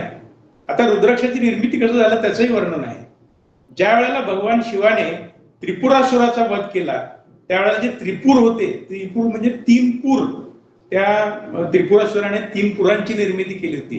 म्हणजे 3 ग्रहांची निर्मिती केली होती. ती 3 ग्रह आकाशात विरत होते आणि त्या आकाशामध्ये ते वेगवेगळ्या गतीने विरत असल्यामुळे ते एका रेषेत आल्यानंतर एक अस्त्र सोडल्यानंतर त्याचा नाश होणार होता. त्यावेळेला शिव एकटक म्हणजे जसं ते हे करतात ना, त्राटक करतात त्या पद्धतीने एकटक एक दृष्टी लावून शिव त्याच्याकडे पाहत होते आणि त्याच्यामुळे त्यांच्या डोळ्यातून पाणी आलं आणि ते भूमीवर पडलं आणि त्याच्यातून हे शिव काय त्याला शिवमृत असं काहीतरी म्हणतात त्याला, तर ते पडल्यानंतर त्याची निर्मिती झालेली आहे. म्हणून त्यांना रुद्राक्ष असं जे काही आहे तर पंचाक्षी, तर ह्या रुद्राक्षाची निर्मिती योगाश्रू खाली पडली असं ते म्हणणार आहे. मला ते शब्द आठवणे आता ते बोलले. तर हे आहे. त्याच्यानंतर पुढचं जे आपल्या वीरशैवांसाठी महत्वाचं आहे ते पंचाक्षरी जपस्थळ. तर पंचाक्षरी जपस्थळामध्ये पंचाक्षरी मंत्राचा उल्लेख आहे. पंचाक्षरी मंत्र म्हणजे साधे शब्द आहेत. नमः शिवाय, न म शिवाय. तर ह्या पंचाक्षराची मंत्राचं महत्व खूप आहे. यापेक्षा मोठा मंत्र नाही. हा मूळ मंत्र आहे. पंचाक्षरी मंत्राचे ज्ञान झाल्यावर इतर कुठल्याही मंत्राची गरज राहत नाही. 7 कोटीचे मंत्र आहेत पृथ्वी तलावर, त्या मंत्रामध्ये हा मंत्र श्रेष्ठ आहे. वेदांचे सार आहे. उत्पत्ती स्थिती लय यांना कारण परमात्मा महेश्वर आहे. मंत्र त्याचाच वाचक असल्याने सर्व मंत्रांना कारण म्हणून हा मंत्र श्रेष्ठ आहे. परमात्म्याची सिद्धी करतो. निर्मळ परिशुद्ध शिव याचाच अर्थ मंगळ. अनेक नावात श्रेष्ठ नाव शिव. पंचमहाभूते, पंचतन्मात्रा, पंचज्ञानेंद्रिये, पंचकर्मेंद्रिये, पंचसादाख्य, पंचकृत्ये याची कारणे. पंचाक्षरी मंत्र हा सृष्टीचा कारण आहे. मन, बुद्धी, अहंकार, प्रकृती, पुरुषवाचक हा पंचाक्षर मंत्र आहे. तर या पंचाक्षर मंत्राचं महत्व खूप मोठं आहे. तर त्याच्यामध्ये आणखी उल्लेख करतो की त्याला ओम लावल्यानंतर षडाक्षर मंत्र तयार होतो. आता ओमची ओळख कशी त्याचं वर्णन याच्यात आहे. आपण सुद्धा ते आपल्या ध्यान अवस्थेमध्ये नीट लक्षपूर्वक पाहिलं तर त्याची ओळख आपण करून घेऊ शकतो. आता सोहम हा जो मंत्र आहे तो नित्यसिद्ध आहे. तुम्ही जर पहाट कसलाही आवाज नसतो त्यावेळेला ध्यानाला बसलात तर आपल्या श्वासाचा आवाज आपल्याला ऐकू येतो. श्वास घेताना स, सोडताना ह, वर अनुश्वास येतो, हम असा आवाज सुद्धा येतो.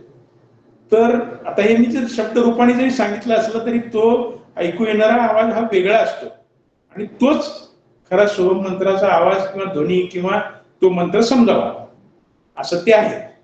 तर सोहम, सोहम, सह, श्वास घेताना स, सोडताना ह, असे जे काही आवाज येतो किंवा जो काही मंत्र आहे त्याच्यामधलं स आणि ह हे दोन्ही वगळायचं.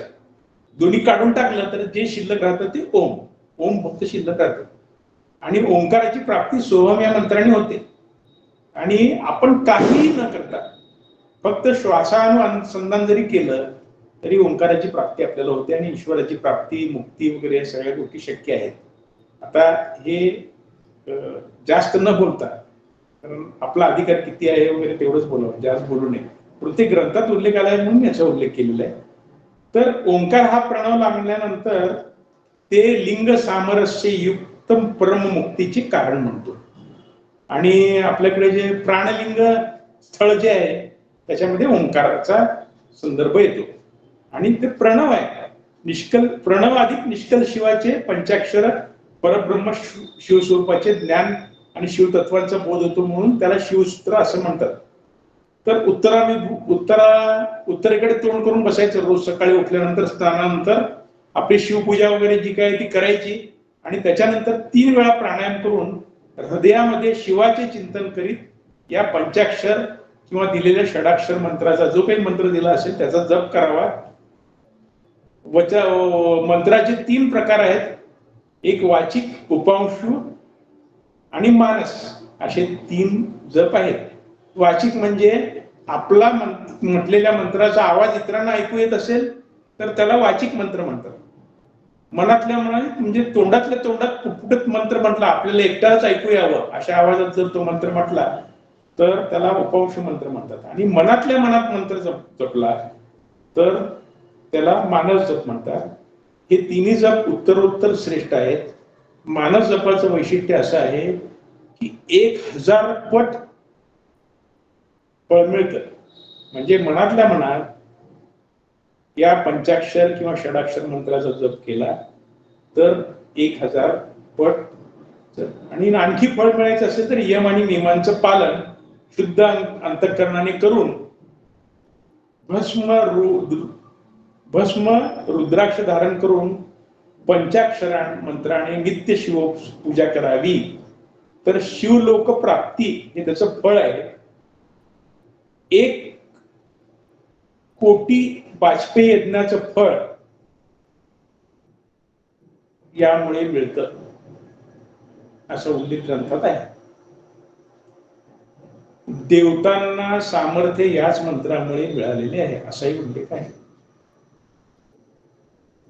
तर आणखी उभयस्थळ म्हणून जे त्याच्यामध्ये आचार वगैरे याचं वर्णन आहे. इष्ट शिवनंद करणाऱ्याचं तोंडी बघू नये, त्याला टाळावे असं वर्णन आहे.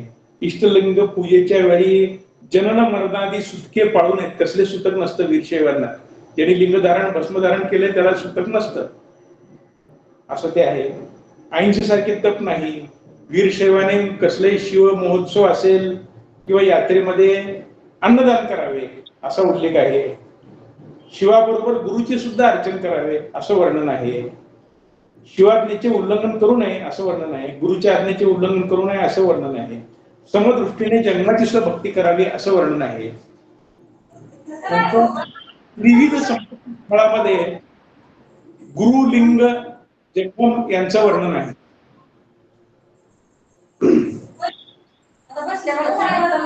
तत्पात्र नाही असं वर्णन आहे. गुरुलिंग जंगम हे एकच आहे असं वर्णन आहे. तर हे भक्त स्थळ झाल्यानंतर महेश्वर स्थळाचं वर्णन या ग्रंथामध्ये आहे. आता मी थोडस फाट जाणार आहे, कारण काय की मूळ ग्रंथ वाचल्याशिवाय त्याची ओळख होत नाही. परंतु ओळख होण्यासाठी सुद्धा काहीतरी गोष्टी सांगितल्या पाहिजेत म्हणून मी अतिशय कमी याच्यामध्ये या पुढच्या गोष्टी सांगणार आहे. माहेश्वर स्थळ म्हणजे भक्ताचा माहेश्वर होतो. माहेश्वर म्हणजे गुरु. दीक्षा देणारा गुरुला असं माहेश्वर म्हणतात. तर कोणत्या आचारभेदाने माहेश्वर होतो हे सांगावे असे अगस्त्य मुनी आपल्या रेणुकाचार्याला विनंती करतात आणि रेणुकाचार्य त्याला उत्तर देतात. सहज जाणी शिवभक्तीमध्ये तत्पर असलेला, ब्रह्मादी पदांविषयी निस्पृह असलेला शिवभक्त माहेश्वर होतो. म्हणजे ज्याला ब्रह्मादी पदांची देवतांची सुद्धा इच्छा धरत नाही तो माहेश्वर असतो. असं ज्याला नित्यानित्य आत्मा विवेक असलेल्या शिवभक्ताला महेश्वर म्हणावे. आता या स्थळाचे 9 भेद त्यांनी सांगितलेले आहेत, त्याचं वर्णन आहे. त्या वर्णनापैकी जे आवश्यक तेवढं मी थोडंसं वर्णन समजणारं सोपं वर्णन जे आहे ते फक्त मी सांगतो. विश्वरूप नारायणापेक्षा रुद्र श्रेष्ठ आहेत. ब्रह्मा विष्णू आदी देवतांपेक्षा रुद्र महान होत असा दृढ निश्चय असतो त्याला माहेश्वर म्हणावे. देवांना जन्म आहे असे श्रुती वचन आहे. सुरगणांना स्वजन्म पीडित व त्रिमल युक्त आहेत. सुरगण म्हणजे इंद्रादी देवता. तर परशिव कशाचेही कारण नसल्याने तो अजन्मा व अनादी आहे. परशिवाच्या ठाई आसक्त त्याला महेश्वर म्हणावे. एकटा महेश्वरच मुक्ती देण्यास समर्थ आहे असे जो जाणतो त्याला माहेश्वर म्हणावे. महेश्वर म्हणजे शिव आणि तो एकटाच मुक्ती देण्यास समर्थ आहे असं म्हणे. ब्रह्मा विष्णू आदीचे ऐश्वर्य अनित्य आहेत आणि त्याला तृणवत वागतो त्याला वीर माहेश्वर असं म्हणतात. परस्त्री परद्रव्य याच्याकडे ढुंकूनही महेश्वर बघत नाही. माहेश्वर म्हणजे स्थळातला जो भक्त असतो तो शिवकार्यात तत्पर असतो. शिवागम अभ्यासात तत्पर असतो. शिवस्तुतीमध्ये आनंदी असतो. शुद्धाचरणी असतो. ममत्व शून्य असतो. निरअहंकारी असतो. काम क्रोध मद मोह मत्सर रहित असतो. सदा संतुष्ट असतो. त्याला वीर माहेश्वर असे म्हणतात. लिंग प्राणापेक्षा प्रिय असते त्याला. स्वतःच्या प्राणापेक्षा सुद्धा लिंग प्रिय असते. तर लिंग पूजा केल्याशिवाय अन्न ग्रहण करत नाही. त्यांच्या हातामध्ये मोक्षरूप लक्ष्मी वास करते. लिंगार्पण अन्नोदकाचे सेवन करणारे महामहेश्वर होत असं त्याचं वर्णन आहे. तर लिंगनिष्ठ महेश्वराने प्रकृतीच्या प्राकृत आचाराचा त्याग करावा. म्हणजे इतर जे आचार आहेत त्याचा महेश्वर त्याग करतात आणि फक्त शिवाचाच अर्चन करतात असं वर्णन आहे. आणखी पुढे जाऊयात आपण. मी महेश्वर एक आहे हा अहंकार महेश्वरानं निर्माण होऊ शकतो. त्यामुळं हे द्वैत जरी निराकरण झालं असलं तरी अद्वैत प्राप्ती जरी झाली असली तरी द्वैत मानून त्यांनी लिंगपूजा चालू ठेवावी आणि नित्य शिवपूजा, नित्य शिवस्तवन आणि नित्य आचरण चालू ठेवावेत असं आवाहन आहे. तर इष्टलिंग जे असते त्याच्यामध्ये नित्य शिव वास करत असतो. त्यामुळं त्या शिवाचं जसं आपण देवाऱ्यामध्ये आवाहन करतो आणि परत विसर्जन करतो तसं गणपतीच्या उत्सवाच्या वेळेला गणपतीचं आवाहन करतो नंतर शेवटी गणपतीचं विसर्जन करतो तसं लिंगाच्या बाबतीत करू नये असा एक उल्लेख या ठिकाणी आहे. नंतर जे अष्ट मूर्तीमधले जे भेद आहेत ते सुद्धा मान्य नाहीत. म्हणजे शिव एकच आहे असं ते वर्णन आहे. आता पृथ्वी, आप, तेज, वायू आणि आकाश हे 5 आणि सूर्य, चंद्र आणि आत्मा हे 3 असे जे 8 आहेत या अष्टमूर्ती आहेत. तर या अष्टमूर्ती आहेत परंतु त्या प्रत्यक्ष शिव नव्हेत असा उल्लेख याच्यामध्ये आहे. आणि अष्टमूर्ती आणि शिव याच्यातला भेद जो आहे जरी ते शिवापासून उत्पन्न असले तरी आपला आत्मा आणि आपले हातपाय हे जसे वेगळे असतात तसे शिव आणि ते वेगळे आहेत असं वर्णन आहे. विश्व हे परमेश्वराचे शरीरच असल्यामुळे तो सर्व वस्तूत असूनही आत्म्याप्रमाणे वेगळा आहे असे वर्णन आहे. तर लिंगनिष्ठ मनुष्य सर्वव्यापी नसून तो लिंगातच आहे, शिव लिंगातच आहे असे तो मानतो असं वर्णन आहे. आता मी भरभर पुढे जातोय. तर शिव सर्व नियामक असला तरी पूजेच्या वेळी शिवभक्ताच्या अधीन असतो. पूजेच्या वेळी शिव अस्तित्वात असतो आणि तो शिवभक्ताच्या अधीन असतो. म्हणून इष्टलिंगात असणारा शिव प्रकाश रूप व सर्वव्यापी आहे व विश्व व विश्वनाथ यांच्यात भेद नसून तो अभेद आहे. जसे तंतूपासून निर्माण झालेली वस्तू तंतुमय असते तसे शिवोत्पन्न चराचर जग शिवरूपच असते असं ते आहे. नंतर दोरी सापासारखी दिसते याचं वर्णन आहे. शिंपले शुभ्र वर्णामुळे रुपयासारखी दिसते असे वर्णन आहे.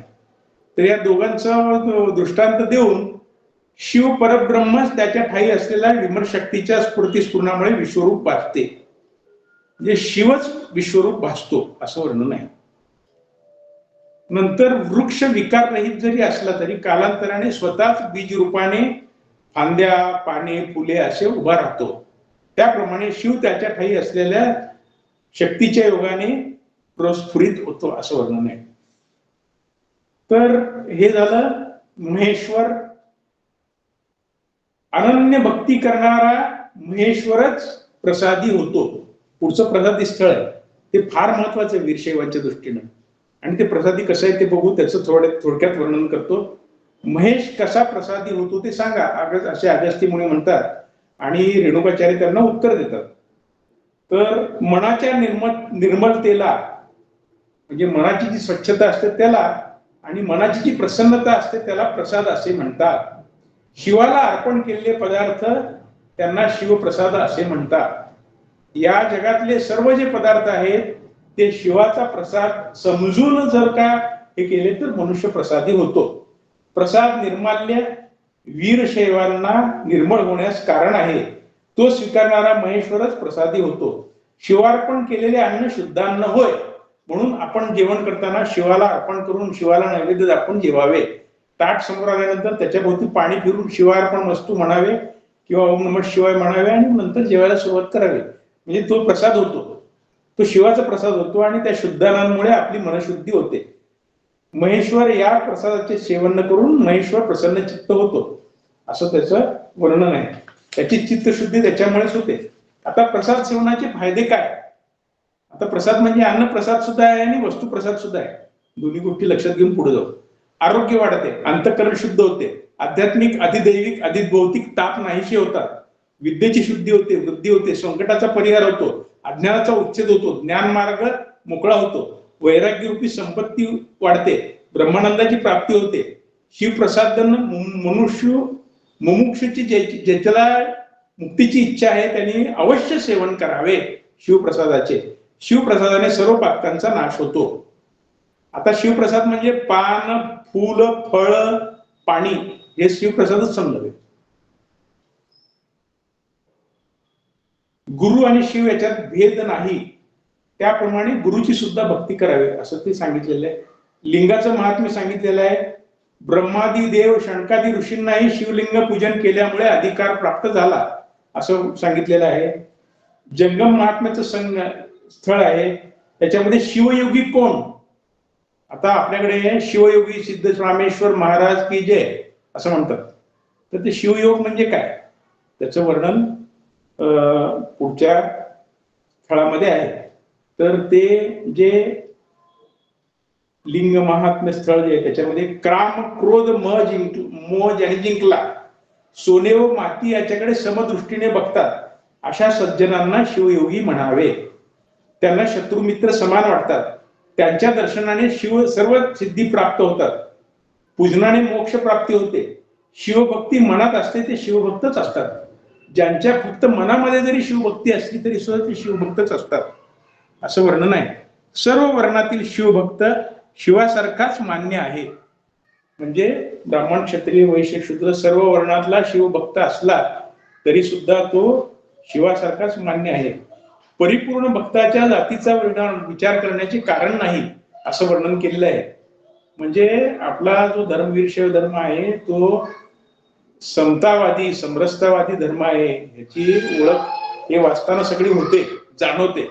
फक्त एवढंच की एका वाचनात लगेच लक्षात नाही येणार, परंतु मला स्वतः 2-3 वेळा वाचावं लागलं. तर आपण स्वतः 2-3 वेळा हा ग्रंथ वाचावा.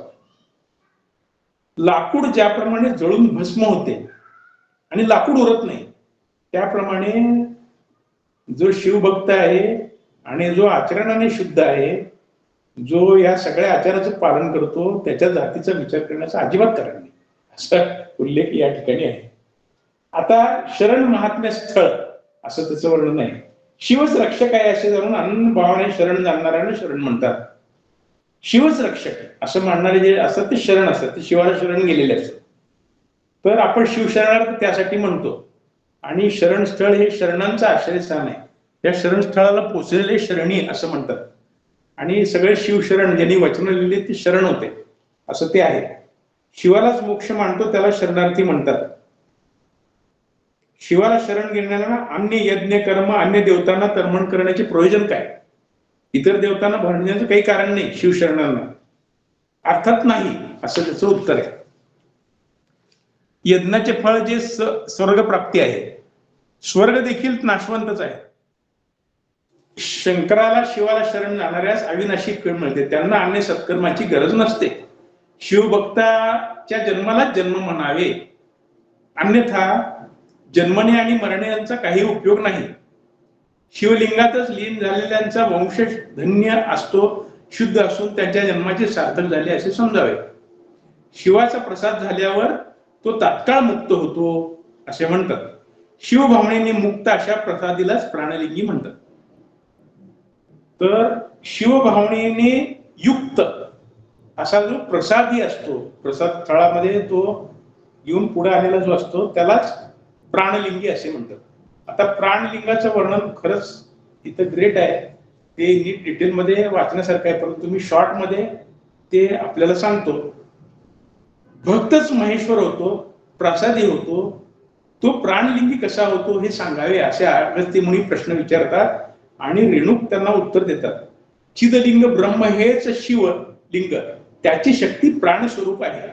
प्राणस्वरूप म्हणजे आपण घेणारा श्वास, त्याला प्राण म्हणतात. प्राणयुक्त रूप शक्तीने युक्त लिंगाचे ज्याला यथार्थ ज्ञान झाले त्याला प्राणलिंगी असे म्हणतात. तर त्याच्यामध्ये प्राणलिंगी स्थळ, प्राणलिंगार्चन स्थळ, शिवयोग समाधी स्थळ, लिंग निज स्थळ आणि अंगलिंगी स्थळ असं वर्णन आहे. परंतु हे वर्णन खरोखरच ग्रेट आहे, नीट समजून घेणाऱ्यांना खूप उपयोगी आहे.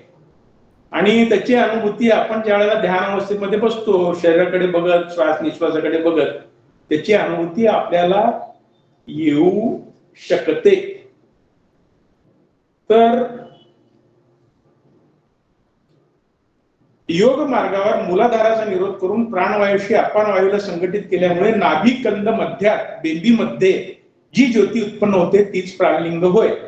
ज्या परशिवलिंगात प्राणवायू विलीन होतो त्यास प्राणलिंग असे म्हणतात. हृदय कमलात दीपाप्रमाणे प्रकाशित होते.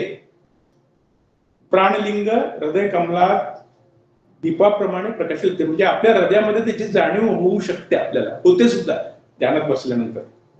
हृदयात अंतःकरणात ज्योती रूपाने स्फुरित होणारे शिवस्वरूप असे प्राणलिंग सोडून जे लोक स्थावर लिंगावर विश्वास ठेवून त्याची उपासना करतात ते अडाणी होत,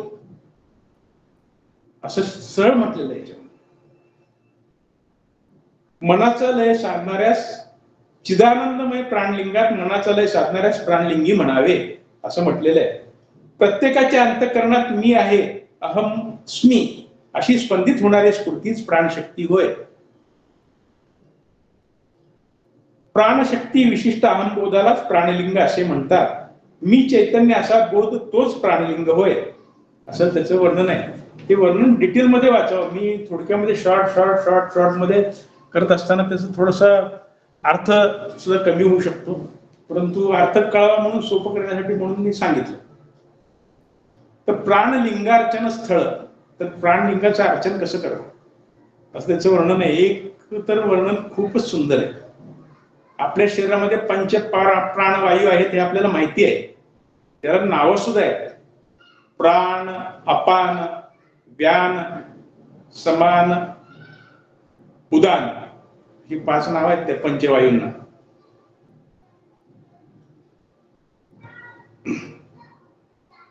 आपलं जे हृदय मंदिर आहे त्या हृदय मंदिराला जर शरीर, सूक्ष्म शरीर जर मांडलं तर त्या हृदय मंदिराला 2 डोळे, 2 नाकपुड्या, मुख, मलमूत्राचे 2 मार्ग अशी 9 दारं आहेत.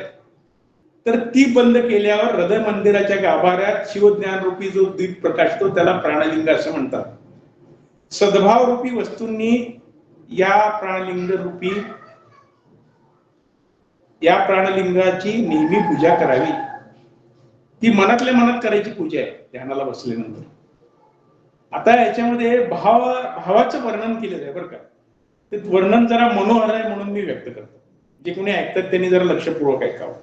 क्षमा हेच जल, नित्य अनित्य वस्तू विवेक हेच वस्त्र, सदा सत्य बोलणे हेच अलंकार, वैराग्य हीच पुष्पमाला, समाधी लागणे हेच गंध समर्पण, निरअहंकार भावना हीच अक्षता, दृढ श्रद्धा हाच धूप, आत्मज्ञानाचा दिवा हाच दीप, भ्रांतीची निवृत्ती हाच नैवेद्य, लौकिकात मौन धारण हेच घंटानाद, विषयाचे समर्पण हाच तांबूल, विश्व आणि शिव तसेच मी आणि शिव अशा भेदबुद्धीची निवृत्ती होणे हीच प्रदक्षिणा, भेदबुद्धीचा ज्योतिर्लिंगात लय होणे हीच नमस्कार क्रिया.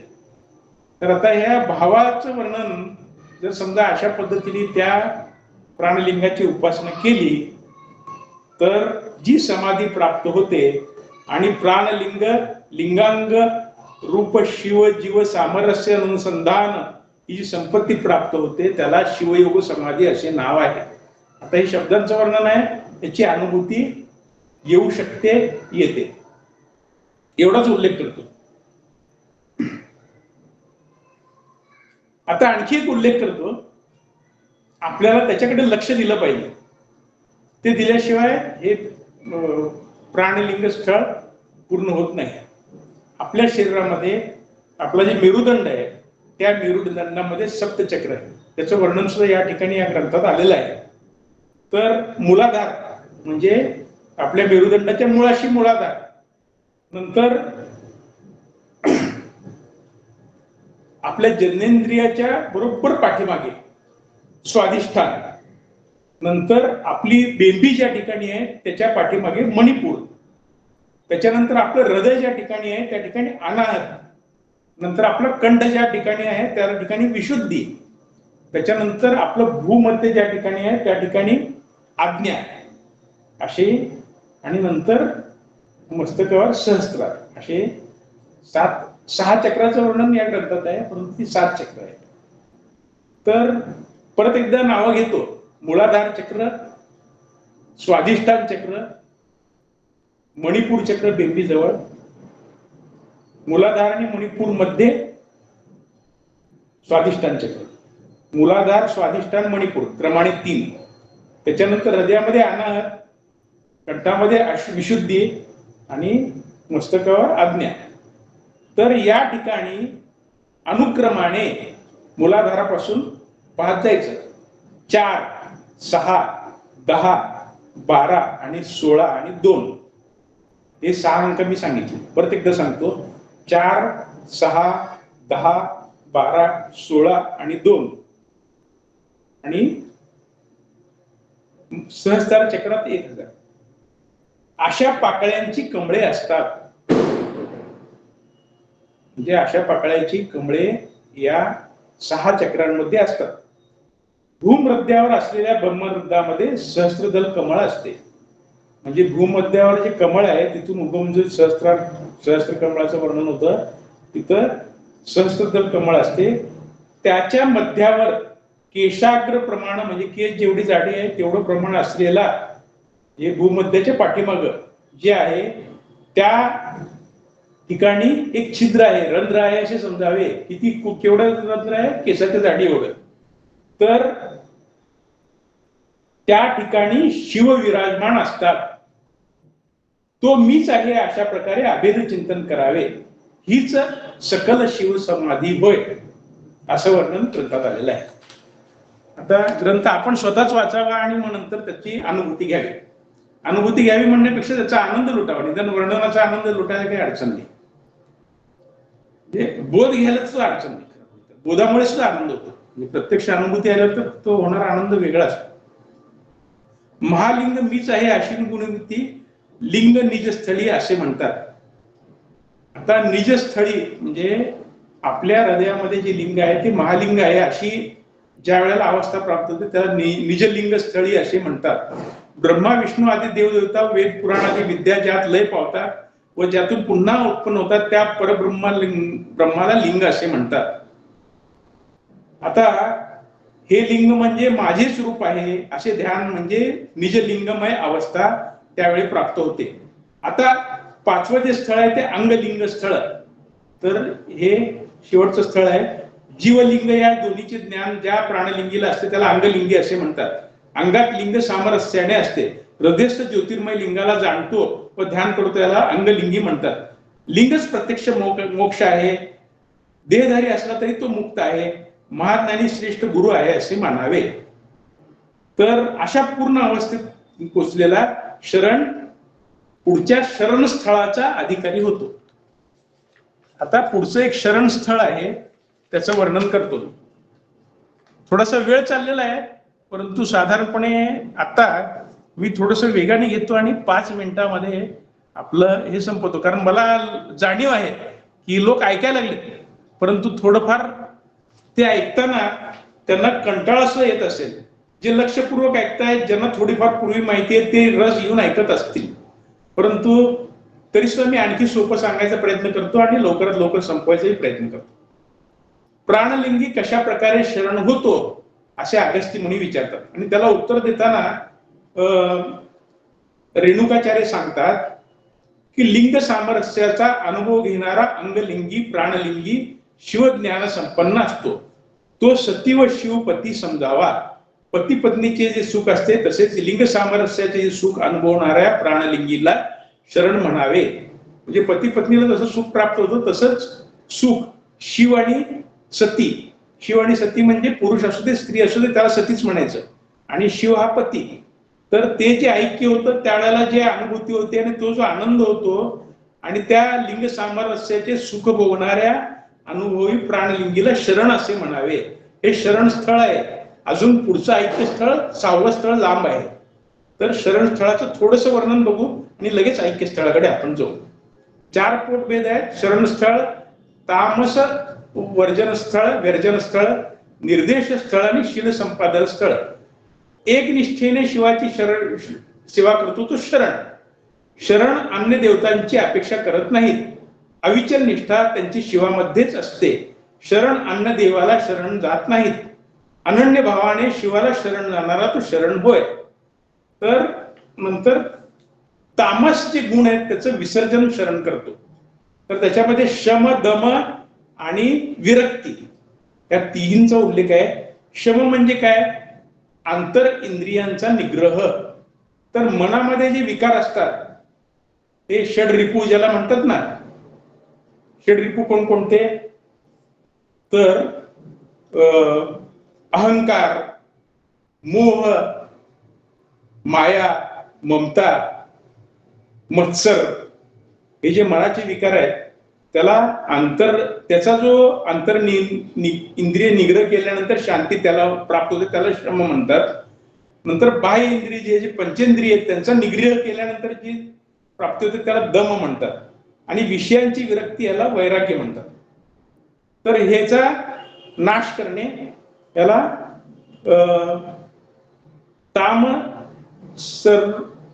तामस वर्जन स्थळ असे म्हणतात.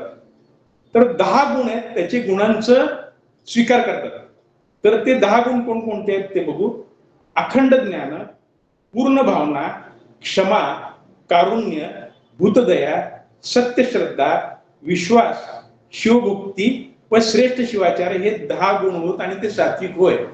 म्हणजे तामस गुणांचा वर्ज करायचे आणि सत्वगुणांचा स्वीकार करायचा असा त्याचा उल्लेख आहे. हे आपण स्वतः हे 10 गुण वाचून त्याचा स्वीकार करण्याचा प्रयत्न करावा असं ते आहे. काम, क्रोध, लोभ, मोह, मद, मत्सर हे विकाररूप हत्ती शिवज्ञानरूप सिंहाजवळ कसे टिकतील असा एक उल्लेख या ठिकाणी आहे. तर ज्ञानरूपी विभूतीच्या साह्याने निर्मळ करतो त्याला गुरुश्रेष्ठ म्हणावे.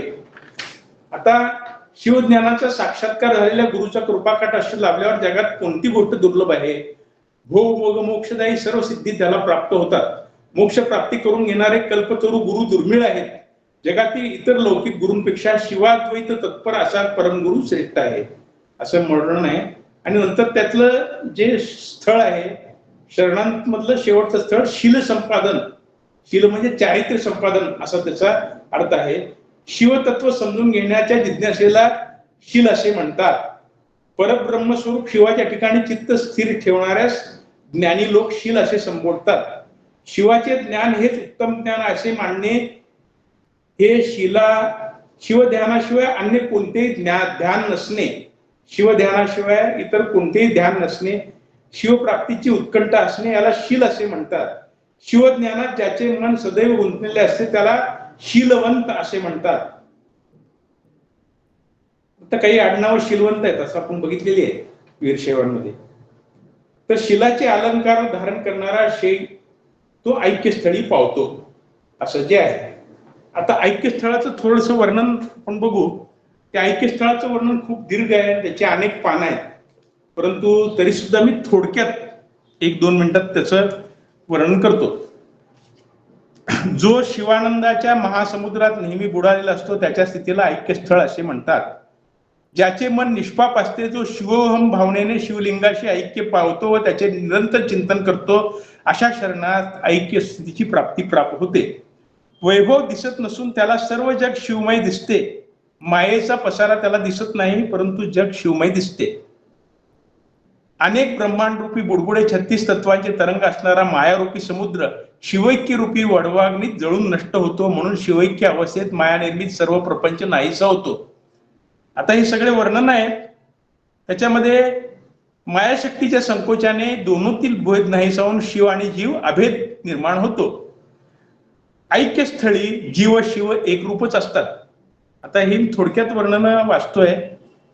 एका क्षणाच्या अद्वैत भावनेमध्ये जे सुख असते ते विषय भोग्याला 1 कोटी वर्षात सुद्धा लाभत नाही, असं वर्णन आहे. ज्याच्या मनोवृत्तीत सर्व जगच सामावलेले आहे त्याला त्या शिवयुगाला शिवनंदाचे परिस्फुरण होते, असं वर्णन आहे. तर अशी अनेक वर्णन आहेत. तर हे शिवैक्य स्थळ हे वाचण्यासारखं, समजून घेण्यासारखं आणि आनंदीची प्राप्ती करून देणारं स्थळ आहे. जर पायरी पायरीने जर वाचन केलं तर या शिवैक्याची अनुभूती, थोडीशी तरी अनुभूती का होईना, आपल्याला प्राप्त होऊ शकते. तर ऐक्यस्थळाबद्दल थोडस बघू आणि शेवटच्या भागाकडे जाऊ. ऐक्यस्थळामध्ये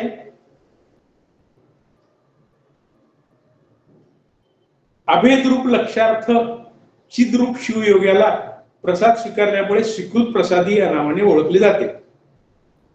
स्वस्वरूप अनुसंधानामध्ये शिवयोगी स्थिर असतो. तर स्वरूप अनुसंधान हे एक श्रेष्ठ मार्ग आहे. असं वर्णन झाल्यानंतर शेवटी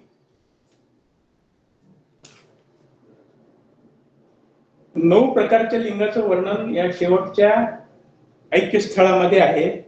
त्याच्यामध्ये या शास्त्राचे श्रवण केल्याने सर्वांच्या पापांचा नाश होतो, म्हणून शिवाच्या आज्ञेने भूलोकात वीरशैव शास्त्राचे प्रवर्तन करण्यासाठी अर्थात स्थापनेसाठी मी अवतार घेऊन आलो आहे, असे रेणुक म्हणतात. हे अगस्त्या, तूही या शिवाद्वैत शास्त्राच्या रहस्य ज्ञानाचा जगामध्ये प्रचार कर, असा शेवटचा श्लोक आहे. आणि त्याच्यानंतर उपसंहार आहे. त्याच्यानंतर आणखी एक उल्लेख करतो, एका कथेचा उल्लेख आहे. तर अगस्ती मुनी अंतर्धान पावतात आणि त्यांचं एक शेवटचं कार्य शिल्लक राहिलेलं असतं आणि त्याचं वर्णन या ग्रंथामध्ये आहे. ते लंका नगरीमध्ये येतात.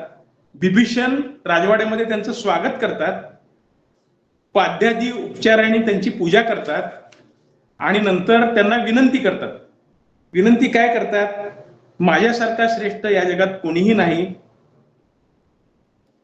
उत्साहजनकाने बोलतात, साष्टांग नमन करतात, विनंती करतात.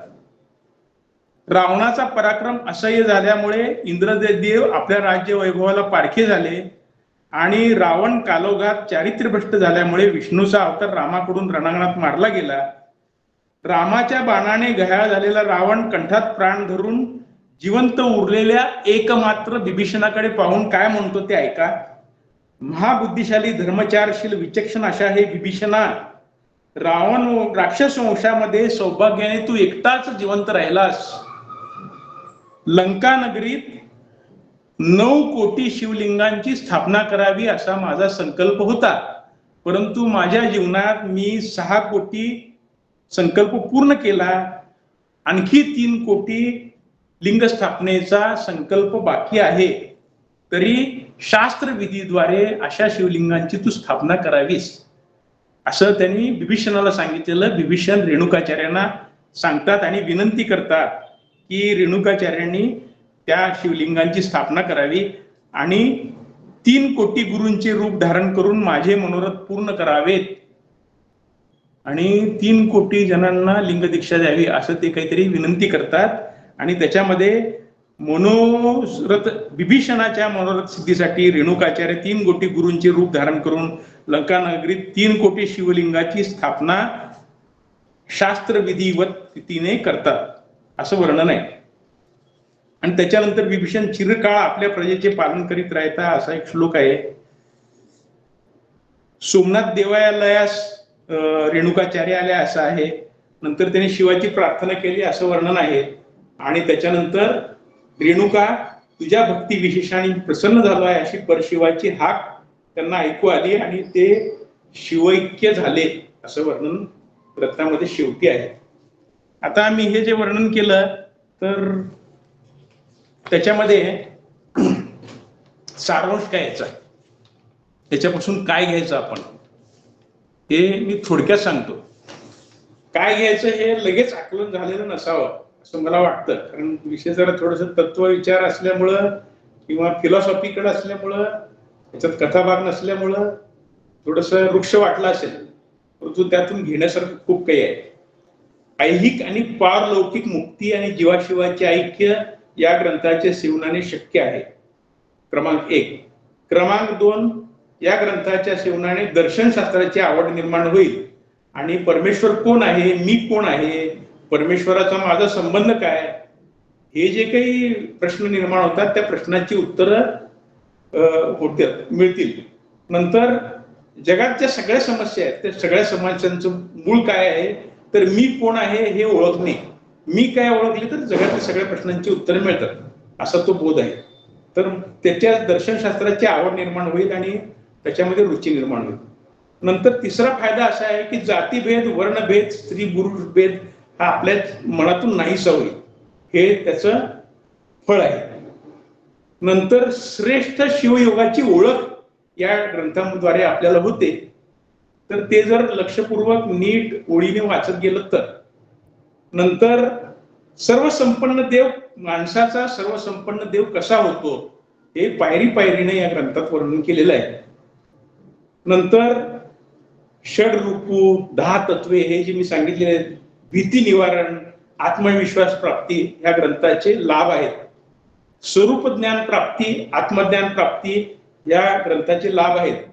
आचार धर्म प्राप्ती, षटस्थल सिद्धांत म्हणजे काय, पंचाचार म्हणजे काय, अष्टावरण काय, गुणसंपदा म्हणजे काय, याची प्राप्ती या ग्रंथामुळे आपल्याला होते. तर अशा प्रकारे मी जरी ग्रंथ वृक्ष असला तरी सुद्धा आपल्याला सोप्या भाषेत सांगण्याचा प्रयत्न केलेला आहे. त्याच्यामध्ये काही न्यून राहिलं, माझं बोलण्यामध्ये काहीतरी कमतरता राहिली असेल तर मी आपल्या सगळ्यांची क्षमा मागतो, कारण काही या आपल्या सगळ्या ऐकणाऱ्यांमध्ये काही तज्ज्ञ मंडळी सुद्धा आहेत याची मला जाणीव आहे. आणि मी काही सर्वज्ञ आहे असा दावा अजिबात करणार नाही, कारण शेवटी आपण शिवस्वरूप ज्या वेळेला होतो त्यावेळेला आपण निरअहंकारी असतो. तर कुठल्याही प्रकारचा अहंकार माझ्या मनात न ठेवता मी आपल्या काही ऊण असेल तर ते उणे असेल तर ते माझे आहे, आणि जे सगळं जे आहे ते संतांचं आहे, याच्यामध्ये माझं काहीही नाही. हे ग्रंथरूप जसं आहे तसं आपल्यासमोर मांडण्याचा मी प्रयत्न केलेला आहे. आपल्या सर्वांचे धन्यवाद. आभारी आहे सर, खूपच छान पद्धतीने आपण माहिती दिली. तुम्ही म्हणताय तसं विषय थोडासा वृक्ष वाटतो. बरेचसे शब्द असे असतात की जे पहिल्यांदाच आमच्यासारखी व्यक्ती ऐकते, आणि त्यामुळे हा विषय इतका गहन आहे, म्हणजे जितकं त्याच्यामध्ये घुसू तितकं तो त्याची उकल होत जाईल असा हा विषय आहे. ह्या विषयाबद्दल म्हणजे तुमच्यासारख्या लोकांनी याची जपणूक केली, नवीन पिढीपर्यंत पोचायला पाहिजे यासाठी आपण हा प्रयत्न करतोय. पण इतक्यात काय ते पोचणार नाही, याच्यासाठी वारंवार ह्या गोष्टी आपल्याला कराव्या लागतील, आणि त्याद्वारे आपल्याला नवीन पिढीपर्यंत हा विचार, आता आमचे वडील करायचे पण आम्ही नाही करत, तर इथून पुढे त्याची सुरुवात कुठेतरी व्हायला पाहिजे असं वाटतंय. तर सर्वसाधारण जर पाहायला गेलं तर शिवशरणात प्रतिष्ठान बेसिकली 4 गोष्टींवरती आपण भर दिला होता: सामाजिक, आर्थिक, शैक्षणिक आणि आरोग्य. तर सामाजिक विषयावरचं व्याख्यान आजचं जे आहे ते होतं. त्यानंतर पाठीमागच्या आठवड्यामध्ये आपण आर्थिक विषय पण पाहिलेले आहेत. आपण शेअर मार्केटच्या संदर्भातले 3 व्याख्यानं सलग घेतली होती. त्यानंतर शैक्षणिक विषयांवरती अजून आपली सुरुवात झालेली नाहीये, तर आरोग्य विषयक व्याख्यानांची सुरुवात आपण पुढच्या रविवारी करतोय. तर येत्या रविवारी आपण आरोग्य विषयक प्रत्येक महिन्याला एक आरोग्य विषयक डॉक्टरांचा एक सेल आपण तयार केलाय. साधारण 20-22 डॉक्टर्स त्या सेलमध्ये आलेले आहेत आपल्या समाजातले. तर त्यांनी एक स्ट्रक्चर तयार केलं, सर्वसाधारण प्रत्येक महिन्याला एक अशी 12 व्याख्यानं आपण आयोजित करतोय. तर ह्याच्यामध्ये आरोग्यविषयक पहिलं व्याख्यान असणार आहे येत्या रविवारीच. तर सर्वांनी त्याचा लाभ घ्यावा असं या निमित्तानं मी तुम्हाला थोडंसं निवेदन देतो. अपार्ट फ्रॉम दिस व्याख्यान थोडंसं गेलो मी. तर पहिल्याच येत्याच रविवारी त्या संदर्भात व्याख्यान आहे डॉक्टर अर्चना आनंद सराईकर यांचं, कानाचे विविध आजार व उपचार या विषयावरती. तर त्याचाही लाभ घ्यावा. मी आता यानंतर थोडस प्रश्न उत्तराच्या विषयाला जाऊया आपण. तर प्रश्न काय असतील तर विचारा आपण सरांना.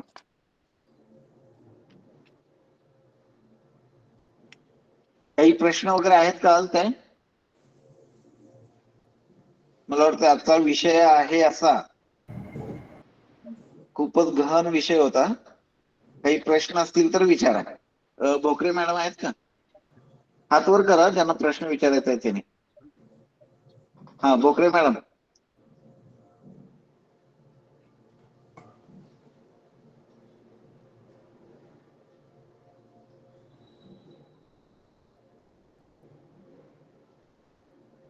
काय विचारायचंय मॅडम आपल्याला?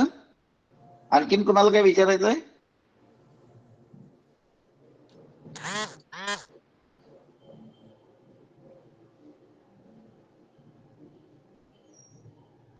Hello hello. हा मॅडम. म्हटलं सरांनी भाषण छान दिलंय आज. हो मॅडम. माईक चालू करा तुमचा. केलंय ना? हा येस. नाही, बंद झाला होता.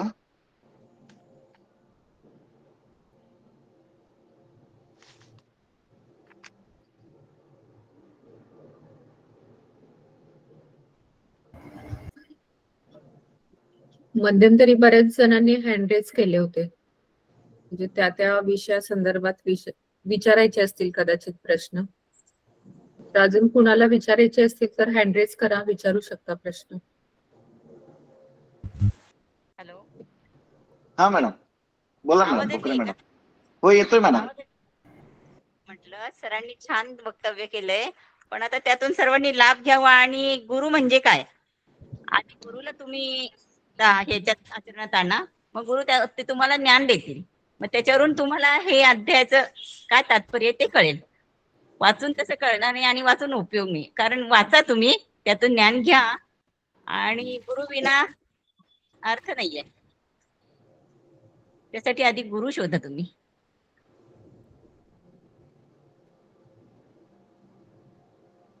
सर काय बोलायचं तुम्हाला या याच्यावरती, भोकरे मॅडम वरती? भोकरे मॅडमने जे सांगितलं की गुरु विना ज्ञान नाही, पहिल्यांदा गुरु शोधला पाहिजे.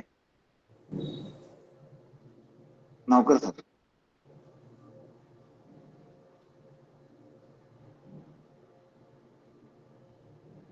नावकर सर, आवाज येतोय माझा? हो, आवाज ऐकू येतोय. बोला तुम्ही, काय अडचण नाही, सलग बोला. भोकरे मॅडमने विचारलं की गुरु विना ज्ञान नाही, पहिल्यांदा आपण गुरु शोधला पाहिजे.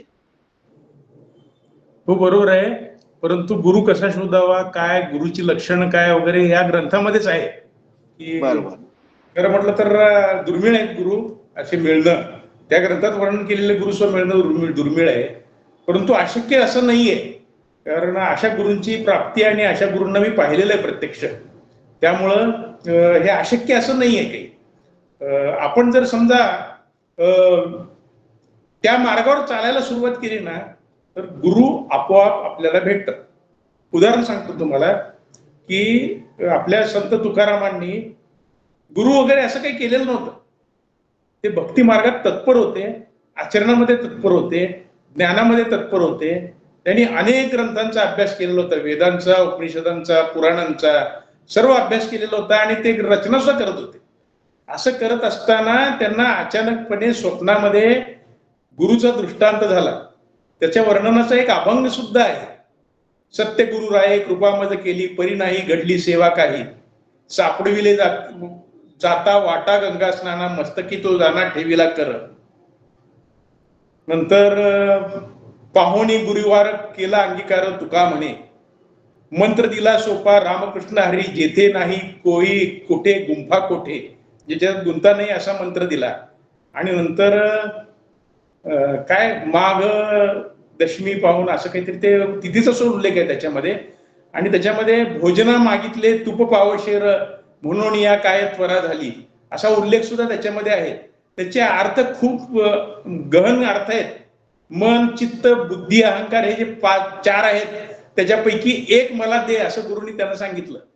म्हणजे आपलं मन, चित्त, बुद्धी, अहंकार त्यापैकी एक जरी भक्ती मार्गाला लावलं तरी सुद्धा गुरुची प्राप्ती होऊ शकते. तर भक्ती मार्गाला ते लागलेले होते ऑलरेडी, तर या मार्गावर जाणाऱ्याला गुरु आपोआप भेटतात असं सुद्धा आहे. गुरु मिळाला पाहिजे, गुरु केला पाहिजे वगैरे असं नाही. आपण मार्गावर वाटचाल करायला चालू करावं, ग्रंथश्रवण सत्संग वगैरे सुरू ठेवावा आणि गुरु चालत आपल्याकडे येतील, असं त्याचं उत्तर आहे. चालेल सर, इच्छा असेल तिथं मार्ग दिसेल असं आता त्या पद्धतीने आपण आपल्या मार्गावरनं चालत राहिले की सगळ्या गोष्टी हळूहळू भेटत राहतात. किरण नळे मॅडम, आपल्याला काय विचारायचं आहे? नळे मॅडम, तुमचा हात वर आहे. नाही सर, आता दिलेली माहिती एकदम उत्कृष्ट आणि आवश्यक माहिती दिलेली आहे सर. खूप छान माहिती दिली सर. हो हो, थँक्यू मॅडम. गुंजेगावकर, शिव गुंजेगावकर.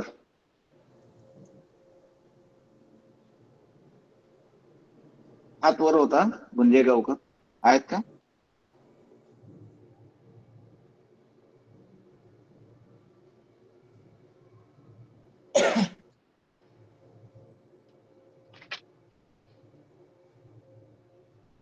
नका ते मॅडम. त्याच्या आत्ताच्या व्याख्यानामध्ये त्रिविध तापांचा उल्लेख केला होता, अधिभौतिक, अधिदैविक आणि आध्यात्मिक. तर त्याची थोडीशी उकल करून सांगता येईल का? सांगता येईल.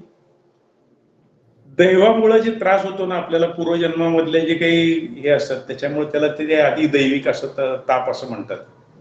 भौतिक ताप म्हणजे आपल्याला जे आजार येतात, हे जे भौतिक शरीर आहे, या शरीराला जे काही त्रास होतात वेगवेगळ्या प्रकारचे, जखम पडणे, अपघात, आपल्या जंतूंचा प्रादुर्भाव, याला तर अधिभौतिक ताप म्हणतात. अधिदैविक, अधिभौतिक आणि आध्यात्मिक अशा प्रकारचे 3 तापत्रय आहेत. वेगवेगळ्या प्रकारचे जीवनामध्ये जे त्रास होतात त्यांना तापत्रय असं म्हणतात, असं नाव आहे. म्हणजे आपल्या जीवनामध्ये खूप दुःख आहेत, ती सगळी दुःख भरलेली आहेत, त्या फक्त विभागणी केलेली आहे तापत्रयांमध्ये. जे सगळे आपल्याला त्रास होतात त्यांना तापत्रय असं म्हणतात. आणि याचं वर्णन जर डिटेलमध्ये जर कोणाला पाहायचं असेल तर त्यांनी दासबोधामध्ये एक समास आहे आणि त्याच्यामध्ये तापत्रयाची लक्षणं सांगितली, चांगली 2, 3, 4 पानांमध्ये वर्णन करून सांगितलेली आहेत. त्यांना ती तापत्रय समजण्यासाठी.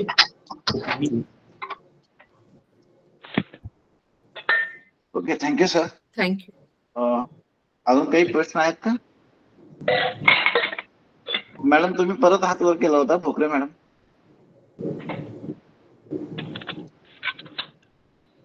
काही थोडक्यात असेल तर विचारा, बराच वेळ झालाय. मला काय म्हणायचंय, आपण सगळे आपण आपल्या गुरुवर्यांना बोलू शकतो, सगळ्यांचा ग्रुप सगळे इनिशिएटिव्ह मिळून. जरा आवाज येत नाही ना सर? ठीक आहे, आवाज मला तर येतोय, काय अडचण नाही. बरोबर, ठीक आहे. ठीक आहे, या ठिकाणी आपण थांबूयात. माझा फोन नंबर आपल्याला कुणाकडूनही मिळू शकेल, आपल्यापैकी कुणाकडूनही मिळू शकेल. तर आपले वैयक्तिक प्रश्न असतील तर आपण चर्चा करूयात, काही हरकत नाही. आणि या ठिकाणी खूप वेळ झाला असल्यामुळे आपण थांबूयात. हो हो, जस्ट मी आता शेवटचा जो आपला कार्यक्रमाचा जो भाग आहे, आभार प्रदर्शन, त्यासाठी आपल्या माधव महिला मंडळाच्या उपाध्यक्षा सुनंदा मारुमुळे मॅडम यांना विनंती करतो की त्यांनी आभार प्रदर्शन करा. मारुमुळे मॅडम. नमस्कार सगळ्यांना. नमस्कार सगळ्यांना. मी सुनंदा मारुमुळे, सातारा जिल्हा. खरं तर हे व्याख्यान इतकं सुंदर झालं की तास दीड तास कसा गेला हेच कळलं नाही. आणि या ग्रंथाचं नावही माहित नव्हतं आम्हाला, पण आज सिद्धांत शिखामणी हा ग्रंथ किती विशाल आहे हे समजलं. आणि या वीरशैव धर्माचा हा जो ग्रंथ आहे, धर्मग्रंथ आहे, या ग्रंथाचा अभ्यास श्री महादेव नावकर साहेब यांचा खरं तर खूप गाढा अभ्यास आहे. आणि नुसता अभ्यास असून चालत नाही, तर त्यांनी अभ्यास करून इतक्या तळमळीनं आपल्याला व्याख्यान दिलं, त्याबद्दल मी त्यांचं खूप आभारी आहे. वेदांची उत्पत्ती कशी झाली, शिवाने उपदेश कसा केला, सिद्धांताची व्याख्या, वीरशैव फरक, वीरशैव धर्माची स्थापना कशी झाली, सिद्धांत शिखामणी नाव कसं पडलं, आणि 108 शिवांची नावं आहेत, 21 अध्याय आहेत, भगवद्गीतेला समतुल्य आहे.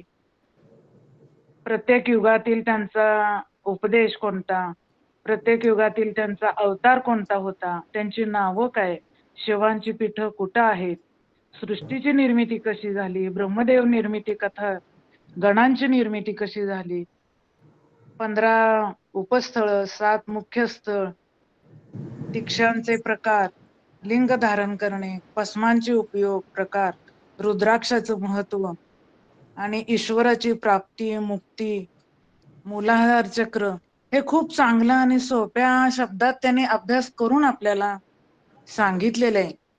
त्यामुळे मी त्यांचं खूप खूप मनापासून आभार मानते. तसंच समर्थ नेतृत्व करणारे, या कार्यक्रमाचे नियोजन करणारे शिवशरणार्थ प्रतिष्ठानचे संस्थापक, प्रतिष्ठानचे सर्वेसर्वा श्री मल्लिकार्जुन बोरीगड्डे सर यांनी हे व्याख्यान आयोजित केलं. खरं तर ते सगळे आयोजन करतात, सगळ्यांना सामावून घेतात आणि नवीन नवीन गोष्टी त्यांच्याकडून आम्हाला शिकायला मिळतात. त्यामुळे आम्हाला या ग्रंथाचं माहिती मिळाली, ज्ञान मिळाली आणि खूप सखोल माहिती मिळाली. त्यामुळे मी त्यांचंही आभार मानते. आणि खूप वेळ झालाय, त्यामुळे सगळ्यांची नावं न घेता सर्व जे आपल्या व्याख्यानाला उपस्थित होते बंधू भगिनी, शिवशरणार्थ प्रतिष्ठानचे, या सगळ्यांचे आभार मानते आणि हा कार्यक्रम झाला असे मी जाहीर करते. असाच कार्यक्रम आपला वारंवार व्हावा ही पण मी इच्छा व्यक्त करते. नमस्ते. Thank you madam.